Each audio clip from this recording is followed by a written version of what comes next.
mbokk yi asalaamaaleykum ñu ngi leen di nuyu di rafetlu seen ànd ak rajo Futur Média di leen ñaanal jàmm di sàkku ñaan ci yéen ñëpp bisab jàmm la tey xam ngeen ko muy rek ak pàttaliku moom bopp ak Sénégal boobaak léegi nag toll ci juróom fukk ak ñaar ci at macha allah boobaak léegi it ña nga ca ñëwoon démb ci seen taxawaay bu rafet jàmbaar yi woon ci fànn bu ca ne ba lii lépp yegsee tey jilee ci loxo yi génération ba ñu koy waaj feetal ci li nga xamante ni mooy teewaayuk président beneen ñeenteel bu Sénégal Macky Sall xam ngeen ni bërki démb lañu ko daal di teg ci xilaafa gi mu war a tey incha allah jiite fii ci Ndakaaru prise d'arme bi nga xamante ni ren moom la ñuy amal prise d'arme la danoo woyofal lépp naka noonu it ci diwaan yeneen i Sénégal dinañu wéy di ci ànd ak yéen RFM ni mu ko baaxoo rek saa su ne mbokk yi ak ndax kóolute gi ngeen am ci moom mu fas yéene di leen yeggee lépp nay xibaar ngir seen njëriñ ak nekkin dañuy dem place Indépendance. gannaaw balaa ñuy dem ci diwaan yi ak yeneen naatango yi balaa ñuy ànd it ak yenn ci boromi xam-xam ci wàllu prise d'arme mag la muy tekki ci wàllu fàttaliku gi déglu ngeen sànq capitaine parachutiste bi di Mamadou Niang moom 1960 ba tey jile lu mu dund la ci wàllu kon jaar-jaar ci li nga xamante ni mooy défilé na mu daa tëddee ba fii dinañ gën a xamee ak moom nataalam ak soxna Ana Rocha ñu ngi may xamal ni maa ngi Daouda Diouf ci ligne bi Daouda maa ngi lay nuyu. du moom de. waaw même bu waxee rek ma xàmmee ko ndax xam nga yow xam nga lépp c'est le même type la même personne Babacar maa ngi lay nuyu. maa ngi lay fay rajo Assane. maa ngi ziar sa équipe technique bi ko àndal foofu Pape Dia Chérif. Lamine Sow Ablaye Diop. Lamine Sow Ablaye Diop ñoom ñëpp maa ngi leen di ziar. ci wàllu journal. liste yi Dieynaba Seydou Ba Daouda Diouf. soxna Dieynaba waroon naa Maroon. capitaine Sirabil Pa moom it journaliste la. mon capitaine. ak koo xam ne dama lay bàyyi nga nuyoog moom. asalaamaaleykum maa ngi laa ziar. Mbaye waay. le grand communicateur traditionnel de tous les temps. Amadou Mbaye Garmi boo fa nekkuloon dina mel ni ceeb bu amul xorom. Ah, moo tax je suis venu avec une badge rouge. Hassan. J'ai libéré 12 journalistes qui n'ont pas de badge. Mbaye une badge moom Mbaye. Ne bir Hassan. Dans quelques instants. Babacar. xam naa Babacar Fall. waaw kon Assane. waaw bisimilah nag maa ngi leen di rafetlu seen teewaay foofu soxna Dieynaba moom it faaw ñu dugal ko ci armée bi fan yi ndax mu xaw a wàññi tuuti. xam nga waaw Dieynaba xaar ma paas la ko. waaw moom daa dugg ci néegam sëy bi rek bëgg a jéege. perdre ligne ba Dieynaba. waaw. maa ngi lay ziar. di la delloo ziar bu baax Hadj Assane Gueye. bisu jàmm la ni ñu ko waxee jàmm ji nga xamante ni dugg na Sénégal dafay masane sax waaye jamono yi macha allah yàlla na sax kon ci kaw jàmm jooje laa leen di nuyoo rafetlu seen teewaay teewlu it seen ab liggéey foofu. jërëjëf Hadj Assane Gueye comme ni nga ko waxee liggéey bi ñu ngi fii ak Jo Marone colonel Sylla Babacar Fall Daouda Diouf ak Garmi sànq nag jot nañoo dem ci tribune officielle bi nga xamante ni foofu la Macky Sall fas yéene taxaw. la ñu gis nag Hadj Assane Gueye mooy corps diplomatique bi ñoom daanaka noppi nañu toog nañu ba noppi lu ñu gis nag ci wàllu ñu yëngu ci wàllum politique wala sax société civile Alioune Dia moom ma nga toog itamit ka yor parrainage di Marième Wane Ly ka fi yoroon parrainage di Marième Wane Ly tamit ma nga toog ca tribune bi ci ginnaaw fa ñu jagleel Macky Sall ci xibaar nag ñu jot Hadj Assane Gueye nee nañu nag njiitu réew yi amul kenn ku cee ñëw ñu ne daal peut-être daal Jean Ping moom moo nar a teew kon ci cérémonie prise d'armes fii ci place de l'indépendance waaye ku ko mooy ci xibaar yi nag ci protocole bi laa ko jëlee nee nañu nag amul benn chef d'état bu fi nar a war a teew. am na itamit ay distinction di ay joxe raaya yu ñu joxe fii ci kanam loolu yëpp danañ ci yegg si ak li gën a fës itamit ci prise d'armes bi tey danañ ci yegg si en direct doon ci rajo Futurs Médias Babacar Fall. waaw Dieynaba prise d'armes bi nag dañu bëggoon laaj capitaine Sylla ndax léeg-léeg bu fekkente ne année élection lañu nekk est-ce que ne forcément da nga def prise d'armes ndax délai yi day gàtt lool. Non loolu question élection ak ñàkk élection ça dépend ci contexte bu mu féetewoo ak décision bu autorité yi jël. alors capitaine ba tey ci wàllu actualité démb gis nañ président de la République ci discours am bu njëkk bi mu def di discours bu tombeek muy doog a falu bu waxee ñaar fukki minutes yi juróomi minutes yi mi ngi ko jagleel ñi nga xam ne ñooy soldats si loola ak jamono ji jafe-jafe yi ñuy seetlu ca Casamance ak yooyu lu muy def ci soldat bu fekkente ni njiitu réew mi jagleel na leen kàddu yu ni mel waxaat dina yokk jumtukaay ak ñoom seen lu ñuy wax remonter le moral aux troupes xam naa ñàkkul ni loolu ci la. waaw d'abord nit ki bu ñuy doog di fallu doog di ñëw dañ koy ne dalal ak jàmm moom mi ngi doog di ñëw comme 4e président de la République du Sénégal bu ñëwee def discours bu mel nii du ñu def lu dul rafetlu ko man nag yàlla def na depuis plus de 20 ans muy discours à la nation muy 31 décembre muy 4 avril dama koy suivre mais bu démb bi musuma dégg discours bu mel ni jëlee temps ni consacré ko aux forces armées te musuma gis aussi attention particulière bu mel ni ci discours bi ni demee loolu nag boo ko gisee contexte électoral bi ñuy jógee ak coow lu bëri li ci am ak promesses ci am ak lu nekk kon ki nga xamante ni mi ngi doog di ñëw falu buy wax ñëpp dañ koy déglu ndax moom mooy première fois mu wax te boo xoolee ci wàllu communication dafa am hiérarchie événement bi dafa nekk boo xamante ni dafa am particularité muy comme ni ma la ko waxee woon muy njëkkeel waxam léegi nag li mu wax dafay loo xamante ni duñu def lu dul rafetlu ko ndax lu am solo la lu am maanaa la te tey wax na ba wax ci ñi nga xamante ni ñoo sotti seen deret ci àll bi muy Casamance muy à l'extérieur tey mu am ay promesses yu mu leen jox duñu def lu dul rafetlu ko beneen bi xam nañ ne enjeux yi bëri nañ xam nañ ne li ñu war a régler bëri na mais tey bu jëlee ak problème yi dëkk bi yëpp am mu jël ci un quart du temps mu jagleel ko armée sénégalaise duñu def lu dul kontaan ci te nekkul lu dul rendre hommage encore aux forces armées moralu armée bi dina ko gën a renforcer mais moralu armée musul dañ ndax man jàppewuma président Macky Sall li mu ko waxee ci discours bi mais dama ko jàppee ci actes yi ndax étant premier ministre du Sénégal dem na visiter les soldats qui sont en opération gis conditions yi ñuy vivre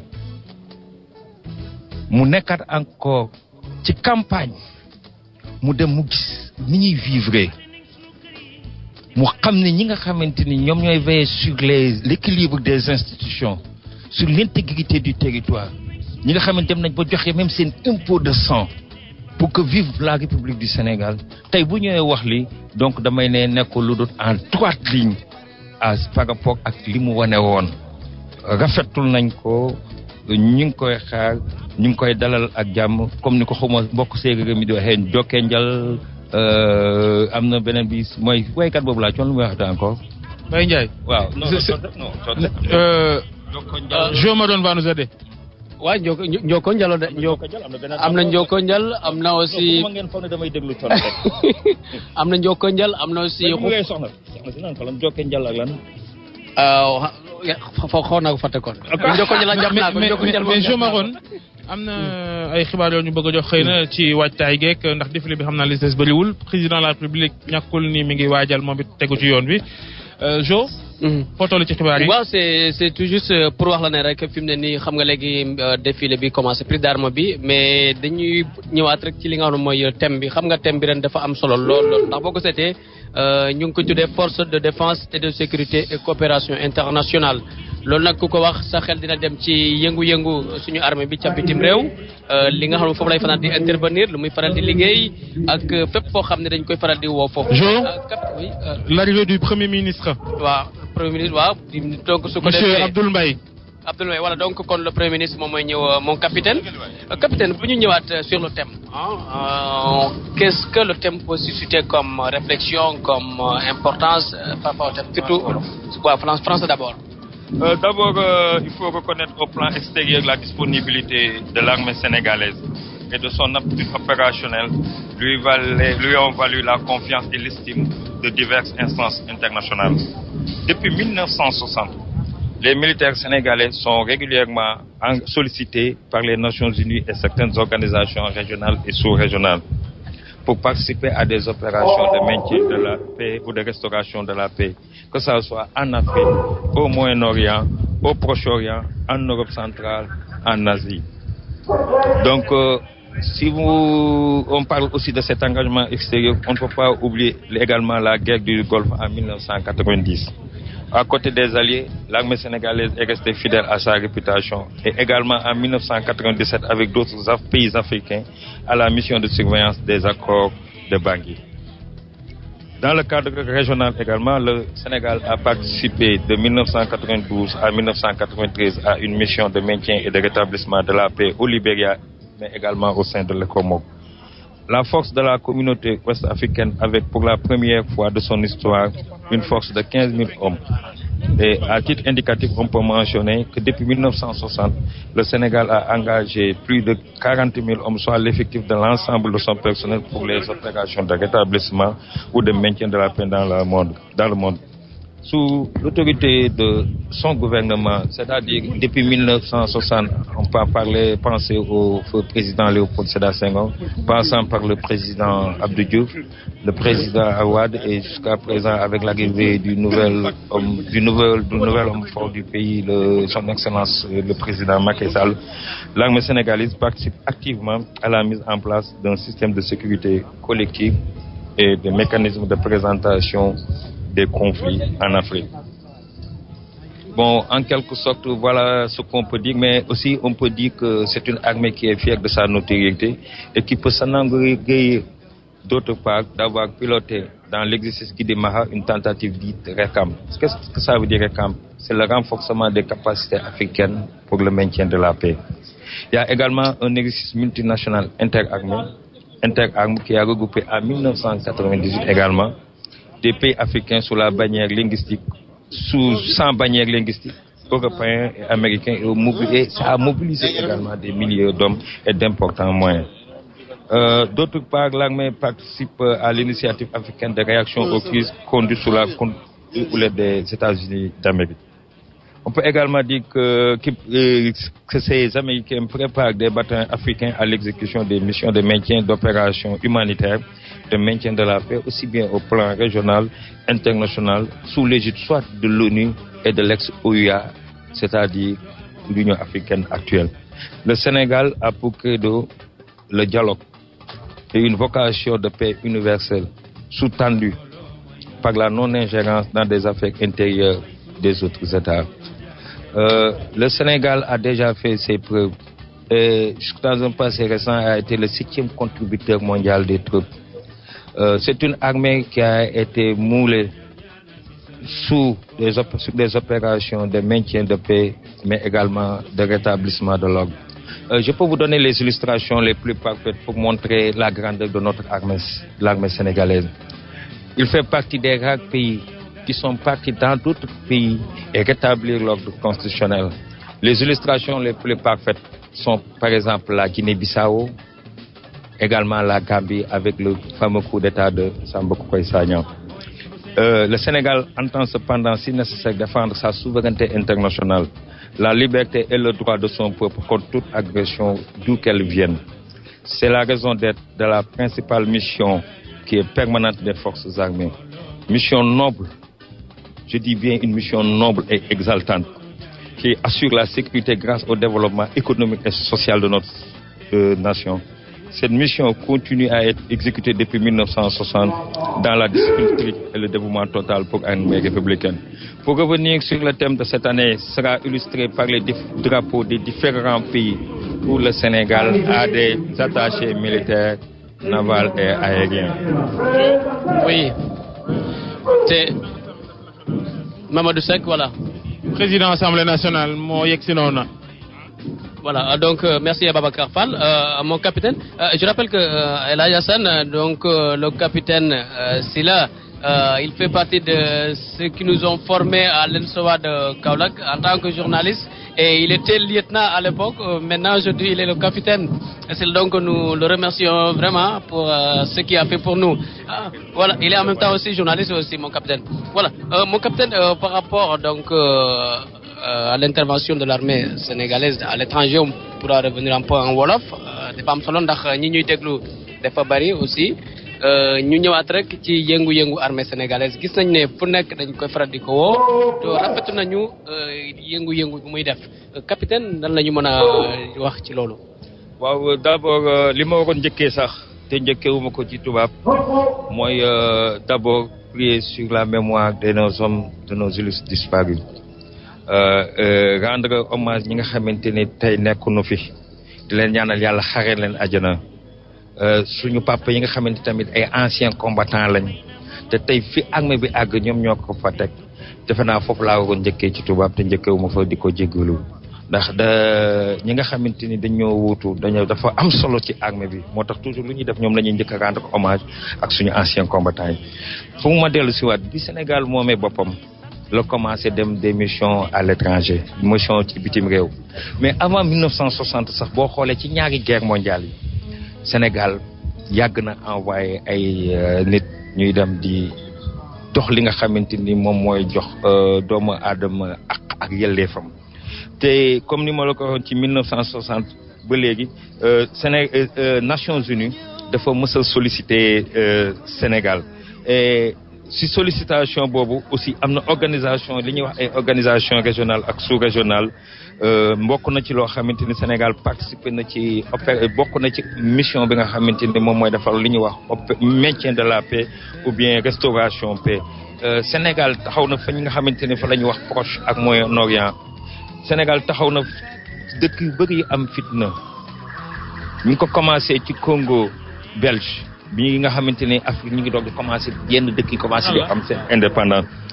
Sénégal taxaw na ci Europe centrale taxaw na ci Asie tey moo la ne taxaw na ci Europe centrale ak ci Asie suñu force yi nga xamante ni parce que dañu force de défense et sécurité ñi nga xamante ni mooy policiers yi ñi nga xamante ni ñooy gendarme yi ñi nga xamante ni ñooy militaires yi dañoo topp suñu tànk papa yi ak suñu tànk maam yi foofu yëpp taxaw nañ mais aussi Sénégal ay doomam li ñu tuur ci deret foog rek jàmm am ci yeneen dëkk bëri na ci laay profité sax fàttaliku ki nga xamante ni mooy feu capitaine Mbaye Diagne ci Rwanda ndax jëfam tey Nations Unies dem na ba commémorer ko ba reconnaître ko tey boo xoolee ko li tolloo 93 mooy ñu annoncé rek arrivé président Sénat Pape Diop. waaw tey tamit ñuy fàttaliku suñu 93 maanaam juróom-ñeent fukk ak ñett militaires yi nga xamante tey ci opération ba amoon ci Koweït muy guerre du Golfe ñàkkoon nañ ko fa. Sénégal nag dafa yàgg nangu wayam ndax tey ñëpp xam nañ ne militaire sénégalais lan mooy devise am danañ ko rey mais kenn du ko ñàkkal fayda kenn du ko déshonoré. tey boo xoolee ci golfe def nañ fa liggéey ju mel noonu bokk nañ aussi ci mission yoo xamante ni surveillé nañ ay accords yi nga xamante ne amoon na ci centre Afrique ca mooy li ñuy wax les accords de Bangui. boo xoolee aussi li ñuy wax plan régional du mooy par exemple ay dëkk yoo nga xamante ni ci ay gox-goxaat lañ 1992 ak 1993 bokk nañ ci mission maintien paix bi nga xamante ne am na ci Libéria. tey boo demee fi nga xamante ni mooy Côte d'Ivoire. force yi ña nga fi nga xamante ne mi ngi mu nga ci Yamoussoukro loolu lépp nag ci ndigalu chef d'état yi fi jaar ndax mission wu armée dafay yàgg accompagner diplomatie sénégalaise ci accompagnement boobu nag gouvernement bi ci boppam moom moo jox toujours ordre armée bi pour ñu dem defi mission bu mel noonu fépp fu nga xamante ne am na xare mais aussi boo xoolee ci préparation formation yi aussi ak ci entraînement yi am na li ñu fi doon wax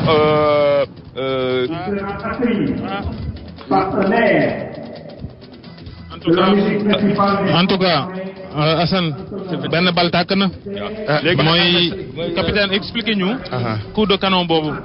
waaw coup de canon yooyu 21 ñaar fukk ak benn coup de canon la boo ko déggee moom mooy annoncé ne président de la république mi ngi ñëw mais loolu mi ngi soxee ci marins yi nga xamante ne ay marins américains yu ñu dañ ko daan def pour annoncer soit événement buy ñëw wala dara mi ngi mel ne comme ci retraite flambeau bi ngeen gis démb foo ko gisee day wane ne am na fête buy waaj a ñëw soit ci lendemain bi wala ci semaine bi ça dépendra ci boobu.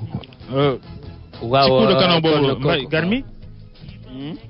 waaw Babacar xam nga nag boo déggee loolu nga xam ne chef d'état bu mag bi mi ngi bëgg a dugg si.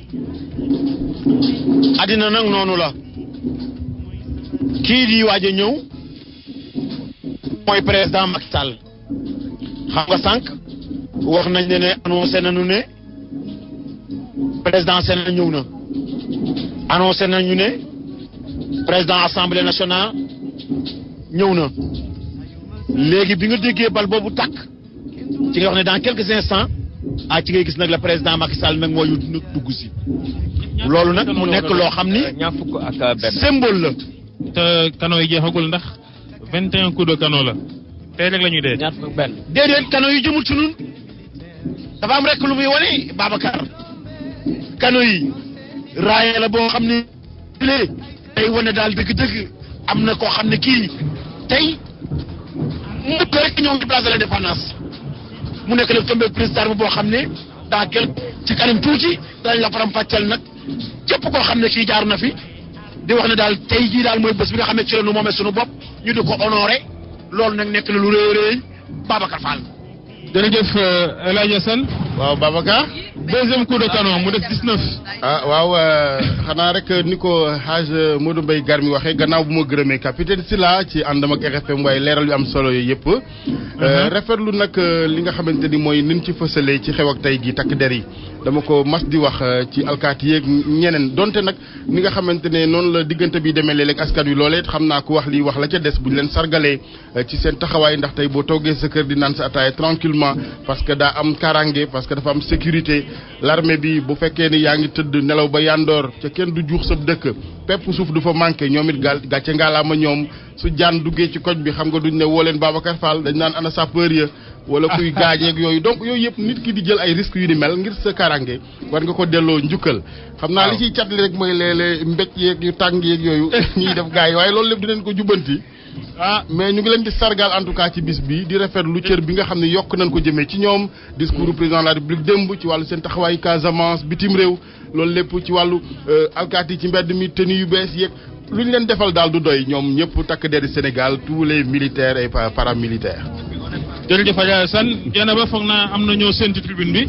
waa Babacar Fall ci biir tribune bi Mamadou Mbaye Garmi sax wax na ko Ousmane Masseck Ndiaye ma nga toog ci ginnaaw chaise ba ñu jagleel kii di Macky Sall moom ak Mamadou Seck Abdoul Mbaye nekk jëruñu njëkk ji itamit ma nga fa la ñu nemmeeku itamit moom mooy Vava moom tamit ma nga toog ca ginnaaw.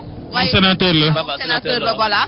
waaye tamit ki nga xamante moom mooy Alioune Badara Cissé moom tamit ma nga toog foofule ak Mbaye Ndiaye loolu yëpp pour wax ne ñi jege woon loolu Macky Sall te nekkoon tamit ci campagne beeg yooyu ñoom jege nañu booy tamit Babacar am na benn musique bu ñu ne yii am na benn. waay Dieynaba Dieynaba boobu moom mooy troisième bi def naa de. bi mooy troisième bi waaw. waaw boobu la léegi Dieynaba. mais am na benn musique bu tudd Bienvenue bu ki jiite orchestre mu nekk ca police bi ci militaire yi def dinañu jéem a xool naka la mbir yi di demee daal dafa mel ni Macky Sall moom mooy waaj yegg si noonu. du yegg si tant que 21 coups de canon yi matul. Babacar. voilà donc moom bu yegsee ci biir place bi la ñuy door 21e coup de canon bi. donc noonu lay demee foog naa capitaine Sylla alors leneen loo xam tam jar naa seetlu ci défilé ren bi. Babacar. waaw.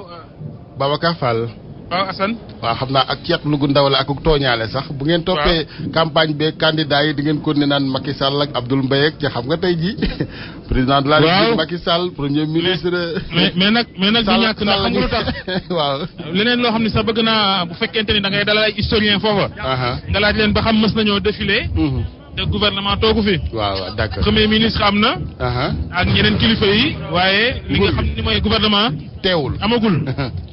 nee nañu tey ci bëccëg lay doon waaye am na ci loo xam ne de. Assane. waaw. xam ba xam dama la koy bàyyi xel déet waaye for naa ko ci yow bay de. waaw am na ci koo xam ne daal soxna su xaw a magal tuuti la moom Kaffrine la cosaanoo ma nga ca biir la dégg naa. te bokk ci ñi jàppale Macky Sall am na geneen xale lu góor gu mbokkal parti ku nekk boori Guédiawaye foofa. moom it di yëngatu wàllu football. nee ñu daal boo sàggandu sax ñu dénk ko tàggat yaram gi loolu daal mooy la ma foree sànq ci yow béy. ci foo xam ne nag fu wër la. waaw waaye nag. waaw kon comme du gouvernement la. ñu yem ci junj ji wala ñu bàyyi tur yi rek. bàyyi naa la ko.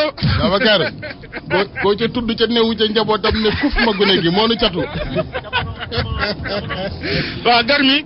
waaw Alaaji Assane. waa Helaj. jamono boo gis dafa am lu muy indi. jamono boo gis dafa am cër boo xam ne bii buy ñëw loolu lay àndal. xanaa gëm yàlla rek te sant ko. waaye daal dëgg-dëgg tey ku waxoon ne daal 4 avril bii Macky Sall moo toog fii loolu moo lay wane dëgg-dëgg yàlla rek ak ay mbiram. moo tax daal yàlla moo yor ay cëram moo koy séddale. moo koy seet fu ko neex mu jox ko neex. moo tax daal ku yabu. te may sa bopp ak yàlla Alaaji Assane. dëgg la waaye tey ku ñëw tey ci tribune bii. ñu ne tey ñi nga xam ne tey ñoo dar président. ñooñu de bokkuñoo ak moom kan. loolu moo lay wane démocratie bi. foofu na daal fii ci réew mi. dëgg la Alaaji Assane Gueye. dëgg la ni nga ko constaté El Hadj Modou Mbaye Garmi yaa ngi gis monsieur le président du Sénat Pape Diop monsieur le président de l'Assemblée nationale ci wetu monsieur le premier ministre Abdoul Mbaye ni nga ko waxee ak monsieur le président de la République Macky Sall ci kanam tuuti kon nga xam ne rek ni wax dëgg yàlla toogandoor bi lu jekk la réew mi ay tey jii bu nu ñaan gi rek mooy mu wéy donte nag ak wuute ji politique ak fanuy faree ku ca nekk wàllu xalaat. mënut a ñàkk cim réew waaye ñu ñaan rek defandoo gi di wéy Babacar Fall ñu baleen fi léegi ñuy dem ci du ñàkk yeneen région yi ndax it xam ngeen ni diwaan yeneen Sénégal nii lay demee prise d'arme ci kilifteefal gouverneur diwaan yi ak takk der yi diwaan yi te du ñàkk ñu ànd ak yenn ci correspondant ci kanam tuuti te sax région yi niñ ko fonkee Ndakaaru sax fonkee wuñ ko noonu léegi Jo ma bàyyi la capitaine Sylla ci laaj bu mujj bi waaw dañuy jublu ci yeneen question. waaw Babacar il faut nag nga jàng langage militaire il faut nga mon capitaine voilà mon capitaine dañu ñëw ci décoration yi xam nga déjà boo ko seetee dem président bàyyi na xel bu baax a baax ñi nga mooy suñu armée bi tey sax am na ay décoration yoo xam ne war nañ leen ko jagleel décoration yooyu bëgg nañu xam lan la signifier ak kan moo war a am décoration bu fekkee ne ci armée nga nekk. donc nga expliqué ñu par rapport ak décoration yooyu sens bi nga xam ne moom la am daal ci armée surtout ak lu ban yëg-yëg la militaire war a am bu fekkee ne décoration boobu am na ko moom capitaine bi voilà. décoration dafay loo xamante ni dafa am trop solo ci soldat ndax ki nga xamante ni yaa ngi liggéey li nga bëgg a xam li nga te nga am sa kii yoo def say liggéey yoo def donc da ngay bëgg ñu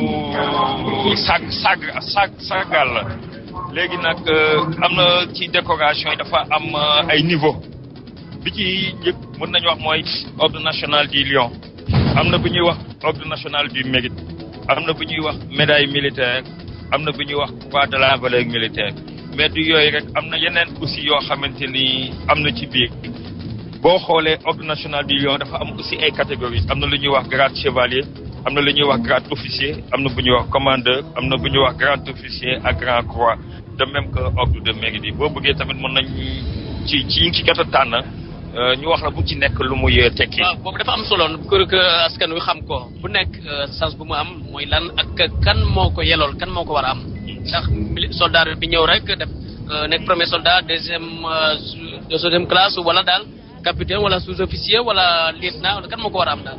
waaw xam nga boo xoolee ki nga xamante ne moom mooy président de la république moom mooy grand maître de l'ordre ordre bi nag comme ni ma la ko waxee membres yi dañ leen di nommer seen giiru dund ci jàmm bu amee pour ñu jox la ordre national du Lion da ngay def au moins lu tollu fukki at ak juróom ci wàllu l'armée bi ñu ràññee la aussi ci sa liggéey muy liggéeyu militaire muy liggéeyu civil et yenn saa yi aussi boo demee ba am ñaar fukki at aussi def liggéey bu nga xamante ne war na loolu daf koy justifier li ñuy wax tamit ordre national du mérite nekk na loo xamante ni pour ñu mën la ci proposer da nga war a def lu tolloog au minimum fukki at ci fi ngay liggéeyee pour mën a am grade chevalier bi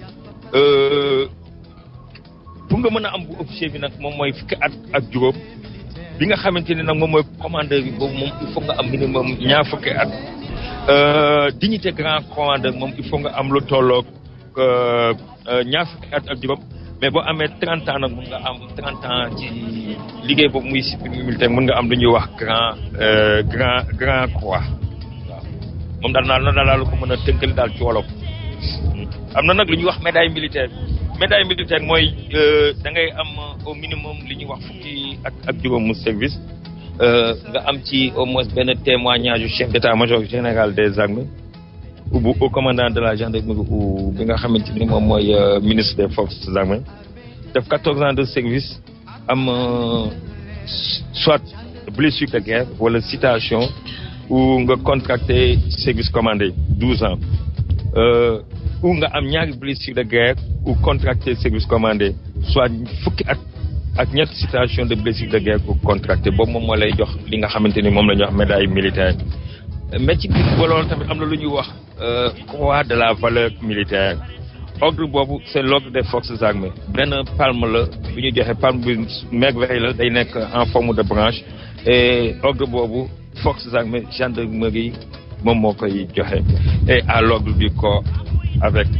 étoile de bronze donc bu ci nekk daal dafa am hiérarchie quoi waaw.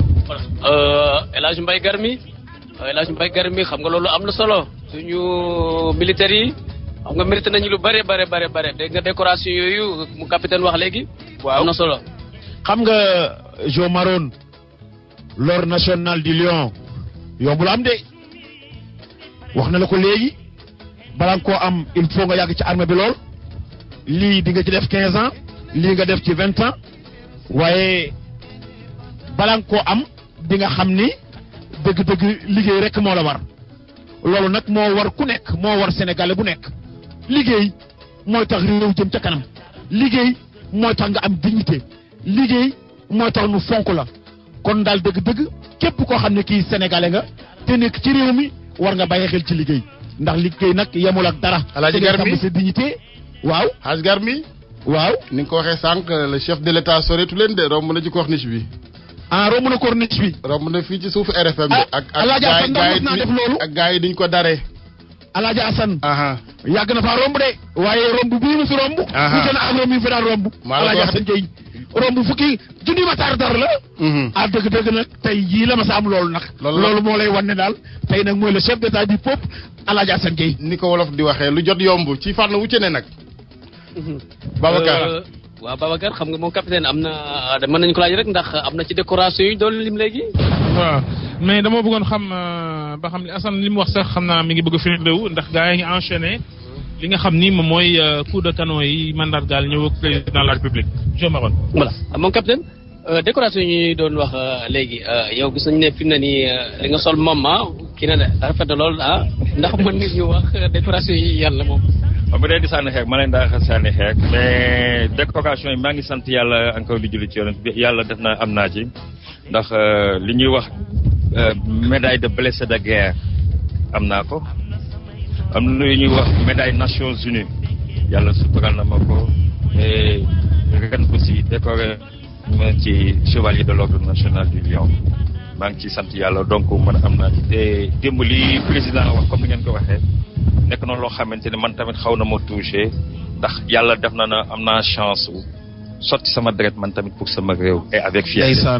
ndeysaan loolu de foor na réew daal seet lu réew ma defal seet loo defal sa réew ba pare moom moo gën waaye Babacar la ma nànd dëgg-dëgg la joor xeex na deqale de Alburi xeex na dooso de fii réew mi ak rek moom la bëggoon daal réew mi ak si foofu kooku nag ñi leen wuutu tey bi bal yi jeexee mooy nag sagal nag sa réew ak nag bu sa réew soxlaa nga dem joxe nag sa bopp loola ca fekk nga xam ne daal loolu moom moo la war moo tax lu jàkkaarloog ñi nga xam ne nii tey ku leen fekk di nga xam ne daal réew mi am na arme bu wér fonk loolu seen bopp fonk loolu seen ngor waaye nag doon ko nag ci ñi nga xam ne nii nag ñoo fi nekkoon démb waaye la ma naan maa ngi lay wax dara de dans quelques instants nee na nag le président Macky Sall romb na corniche bi xam naa nag ci kanam tuuti mu agsi ndax kano yi ña ngi xaw ma fa nañ toll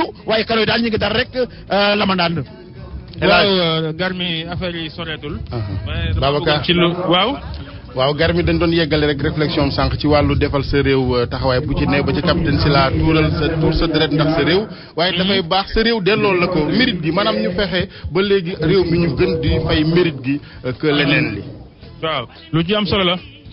tey itam bëgg naa Garmi junj tuuti boo tuddee la jot di nga tudd Demba Waar ñooñu itam Demba Waar ak i mbokkam ñooñu am nañ mérite ci réew mi. am nañu mérite xam nga ñoo xeex la bataille de Cuxur kooku les trois Valéry fils de Dior Mbaye nee ñooñu ñoo sëccoo ci ki nga xam ne kii mooy Demba War Sall kooku nag boo ko seetee sorewul Macky ndax nag moo sant Sall nag kooku daal Babacar Fall.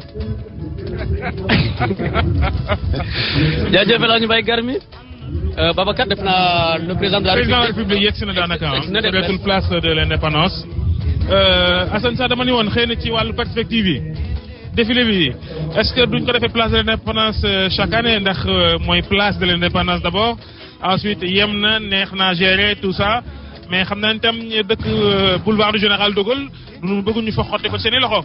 Babacar. waaw. maa ngi xalaat askan wi est-ce que am ceetaan am na ñu ñëw ca wet ga fi ñu koy defee. wala danoo des ci kër yi li wër place bi yëpp daal. dañ leen a ñàkk nag waaye ñi wër place bi yëpp ca fañ leen ñàggee. mbooloo maa ngi fa taxaw di seetaan. waaw. jërëjëf xam naa ni bu président excès jot gi dootul bari waaye buñ fi mënee laaxawaale tuuti région itam ci kanam tuuti.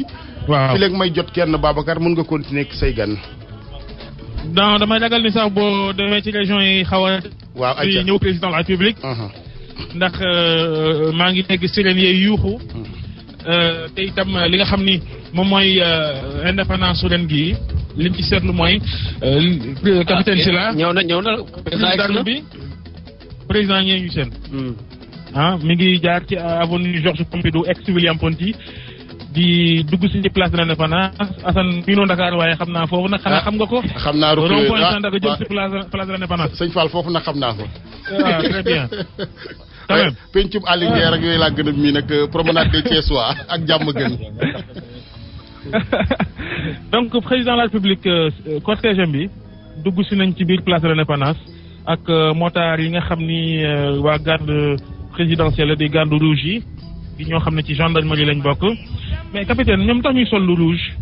waaw xam nga loolu ay tenue de parade la xam nga tenue dafa am la ñuy wax tenue de cérémonie boo xoolee gendarme bi def service normal am da nga ko gis mu sol tenue motaaram mooy tenue yu bleu yi bu fekkee nag dafa war a ànd ak premier ministre dafa am tenue bu war a ànd ak président de la république aussi dafay am tenue te loolu dinaa ci sawar tontu ndax yàlla def na man tamit jot naa nekk gendarme pendant 8 ans avant may dem école des officiers muy ma ci profité aussi di leen rendre hommage ndax nekk nañ membre des forces armées mais ñi ngi accomplir ni mu waree ci seen mission. waaw président moo yegg si Garmi.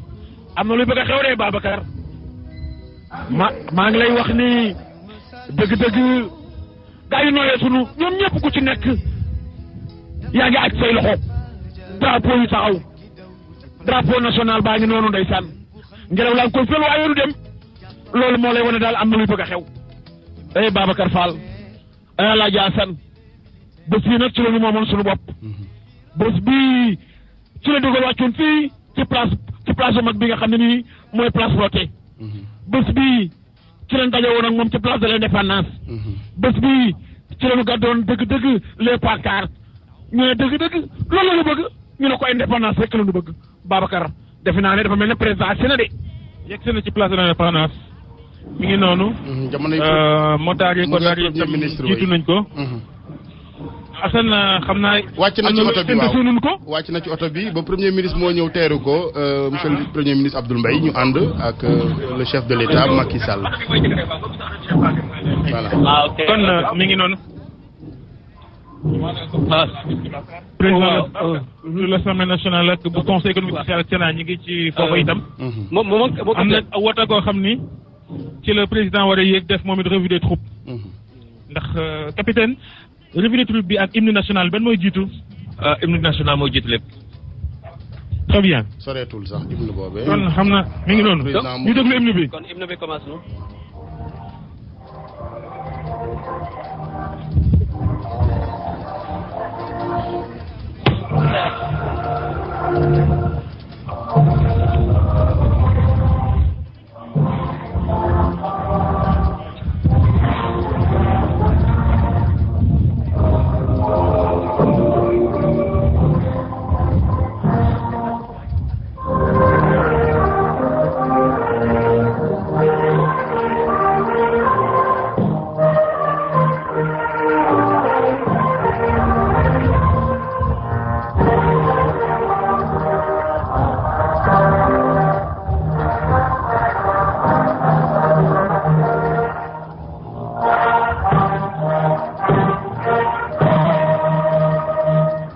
kon Garmi am na solo. ndeysaan bàkk baa ngi noonu Babacar kooku nag mooy sunu hymne national mooy sunu ñaani bañ naa waaye Macky Sall ngi noonu wàcc ndeysaan war a def nag tour waaye Babacar xool rek ni ko photographie daje ak caméraman Bruno Diatta ngi noonu ndeysaan mi nga xam ne nii moo ànd ak chef d'état yu yàgg yi ca Léopold Senghor ba ci Macky Sall lii moo lay wane daal réew mi ñun ñëpp ñoo ko bokk ndey bokk bay juboo ca ànd rek moo nu war lamanaan. waaw Alaaji Assane. Babacar. président nag mi ngi waaj a yéeg ci oto bi nga xam ne fa la war a yéeg. def revue des troupes nemmeeku soldat si ndax tey ñoom ñëpp a rafet. tenue yu bees yi ñoo génn jàjj yi sax ay jàjj yu bees la. ndax bisu indépendance soldat si ñoo ko moom. seen fête la ci la ñuy wane seen bopp. ndeysaan maa ngi noonu seen le colonel Adama Thiam. non Adama Diop maa ngi ko noonu seen. mooy comme zone numéro 1. moom itamit. mooy ñëw xamal ko mi ngi noonu ndeysaan di joxe les ordres. New York président wax ko di dañu ñëw rendre ko les honneurs xamal ko détachement beeg ñi ci taxaw. ndeysaan Macky Sall ngi noonu dugg ci oto bi. mi ngi noonu ànd ak premier ministre. ñu war a def nag tour d'honneur bi. revue de troupe ndeysaan. ndeysaan mi ngi noonu taxaw ci kaw. ndeysaan le jeune sénégalais ngi noonu. doomu Fatick mag baa ngi noonu. kii moo doonu tey Blaise Diagne. kii tey moo doonu tey Lamine Gueye. kii tey moo doonu tey Léopold Senghor. kii tey moo doonu président Abdou Diouf. kii tey moo doonu maître Abdoulaye Wade. kii tey c'est le nouveau président de la République du Sénégal. dans quelques instants dinaa la wax président yi fi jaar fi nu jaar. ba yéeg waaye nag ci 8 ans rek ci la nekk na directeur ci la dëgg nag président de la république. kon El Hadj Assane mi ngi noonu président de la république costume bu bleu chemise bleu clair cravate rouge askan waa ngi koy tàccu ndax ñi seetaan si tey place bi xat na waaye fees na ñi ngi koy tàccu xam naa ñàkkul ni moom it dina am ay émotion yu koy dab Garmi. waaw dëgg la mais bi ba neex dafa rëy keroog bi cee Yacine di daje ak Birima ba neex ba mu amoon tey moom loolu la yëg dama ne keroog bi may sëccandi wécci di daje ak ki nga xam ne kii dëgg-dëgg mooy sëtam ba neex ba mu yëgoon ba neex boobu tey moom la Macky Sall yëg réew maa ngi nii ndeysaan mi ngi doon nag di def nag dëgg-dëgg tout le troupe. moom la revue de troupe revue de troupe mais il faut ma part dëgg la. Babacar waaw boo naree bàyyi défilé bi jàngal grammaire sama sëñ boobee du sotti de bàyyi ko rek nee na la griot amul grammaire. mais dañu bëggoon laaj capitaine Sylla. revue de troupe lan mooy signification bi. waaw revue de troupe xam nga bu koor yi ñëwee pour war a défilé am na li ñuy wax revue de troupe bu nga xamante ni chef d'état-major général des armées da koy def après le président de la république ñëw def ko du leneen lu dul xool taxawaayu soldaaram et puis delloo leen encore comme ni ma doon waxee seen jukkee waaw. te itam soldat si bu ñu taxawee nii ndax yow yàgg nga ci armée bi nekk nga gendarme 8 ans avant ngay dem école officier mais dañu bëggoon xam instant bi rawat na ñii tee drapeau bi ñii rang yor seeni ngànnaay bu leen seen chef rombé ndax gis naa ko ci suba nii chef d'état-major moo njëkk a def revue de troupe ni nga ko waxee léegi ak président di ko def nii en tant que soldat bu la kilifa yooyu di romb nii nga taxaw nii loolu lu muy def ci soldat.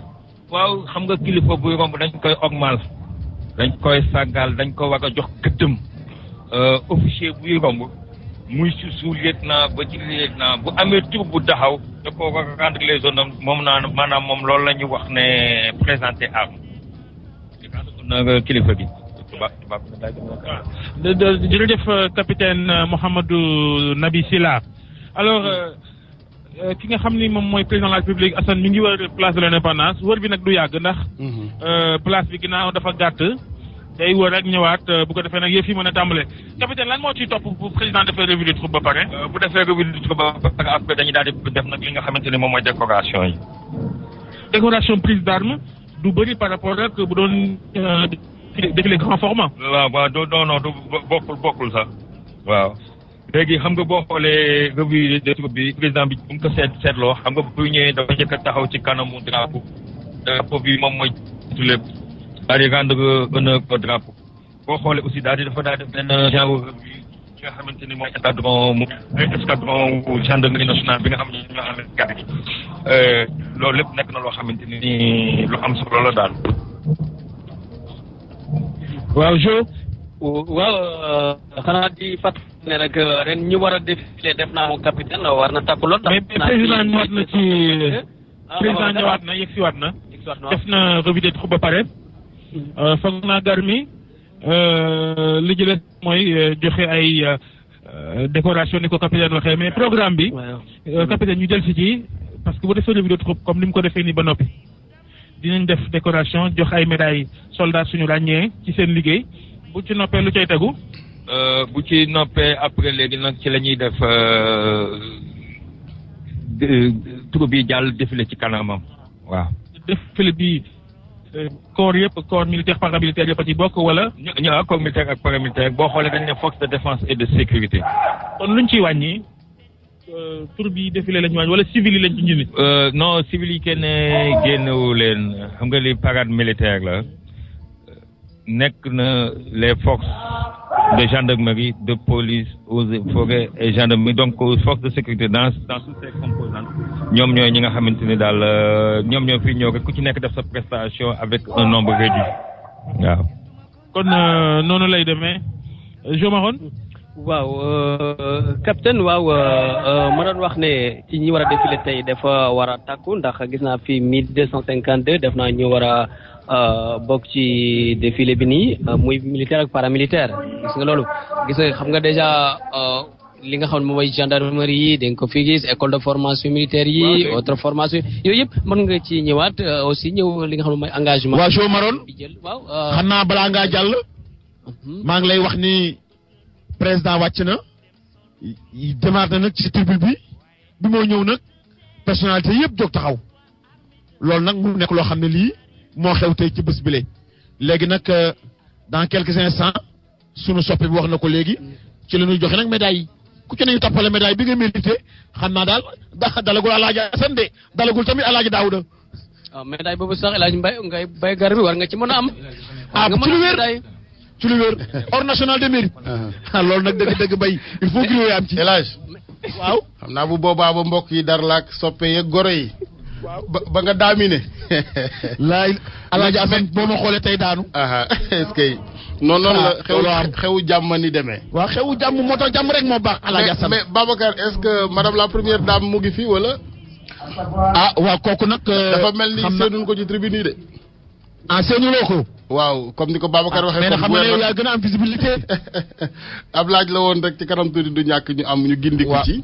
waaw ñu gindiku ci wax dëgg yàlla. en tout cas kilifa yaa ngi toog ci tribune bi monsieur le président de la République ci wetam kilifa yeneen yu assemblée nationale Sénat bi.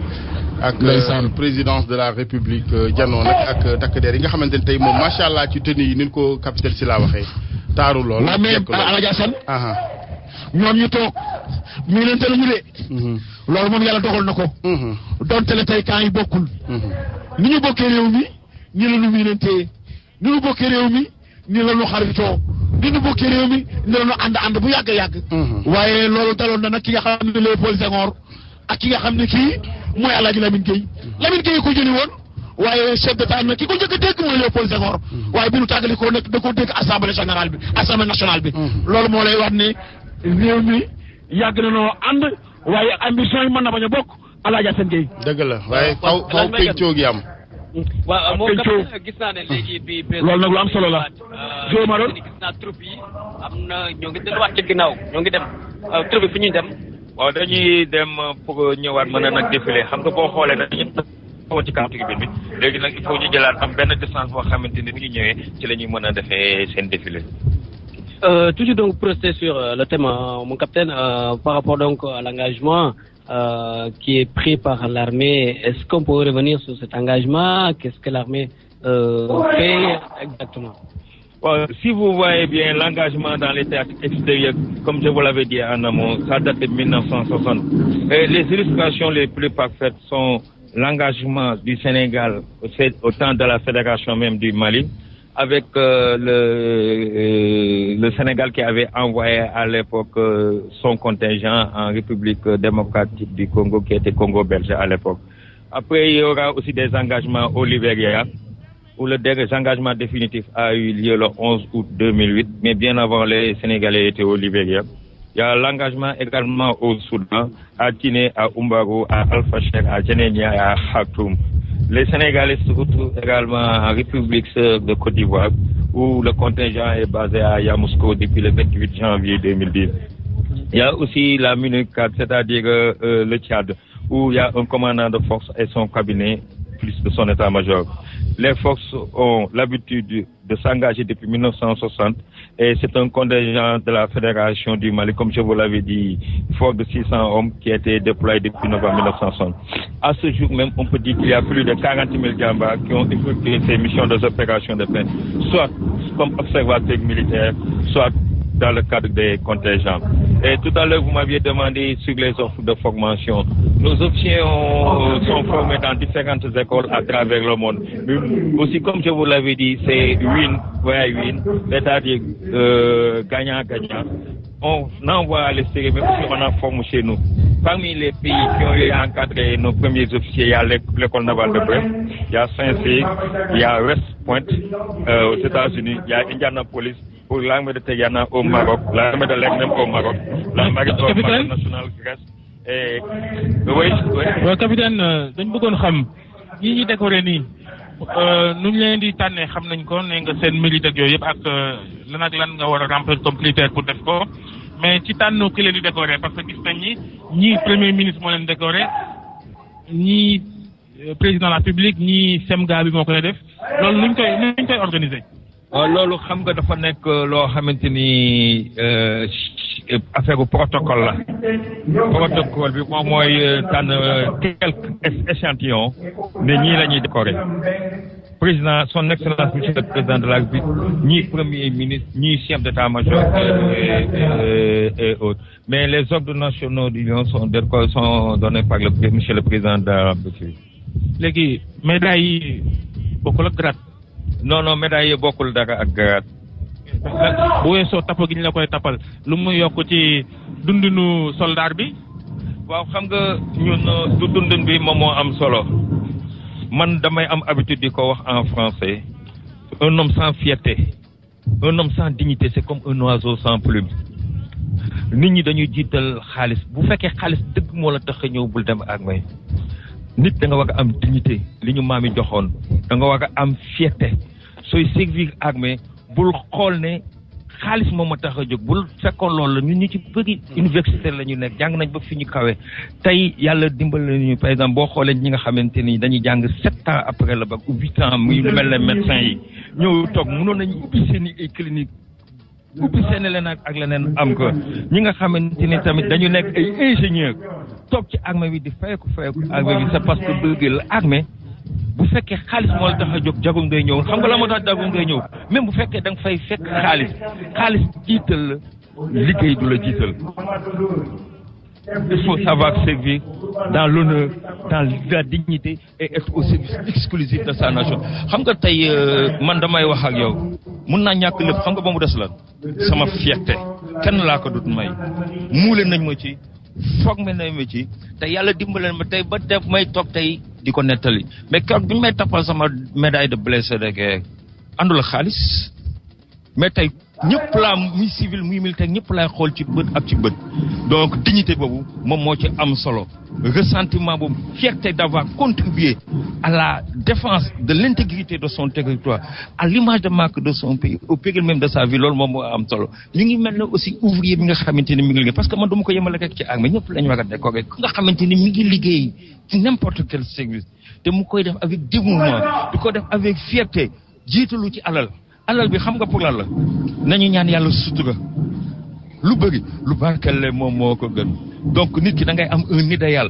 nit ki da ngay am dignité nit ki da ngay am fierté man tey sama fierté moo ma gënal alal moo ma gënal lépp lu am xam nga tey bi ma déggee dem comme ni ñu ko waxee discours du président Macky Sall ak sentiment 5 minutes yi ma consacré aux forces armées mais loolu rek doy na ñun suñu dignité moo ñu gënal suñu lépp et suñu te dañu ci formé et li mu wax aussi sur les actions sociales par rapport aux blessés man dama ciy kontaan ndax ki nga xamante ni moom mooy tey suñu chef d'état-major général des armées pourtant defoo ko di ko wax mais chaque weer képp ku nga xamante ni blessé nga te nga nekk muy hôpital principal muy IHO du ko def communiqué du ko def dara mais pourtant mi ngi dem di leen seeti keroog bi nga xamante ni gaañu naa samay kilifa ba ñëw taxaw mais xooluma ci leneen est-ce que ñu dañoo laajte accident de travail pour ñu dédommager mais ki nga xamante ni tey nag blessé na am gaañu am tolof goo xamante ni mayu ko mu mën a dem feneen kooku quand même armée bi war na ko rendre njukkal mais aussi mettre ko dans de bonnes conditions.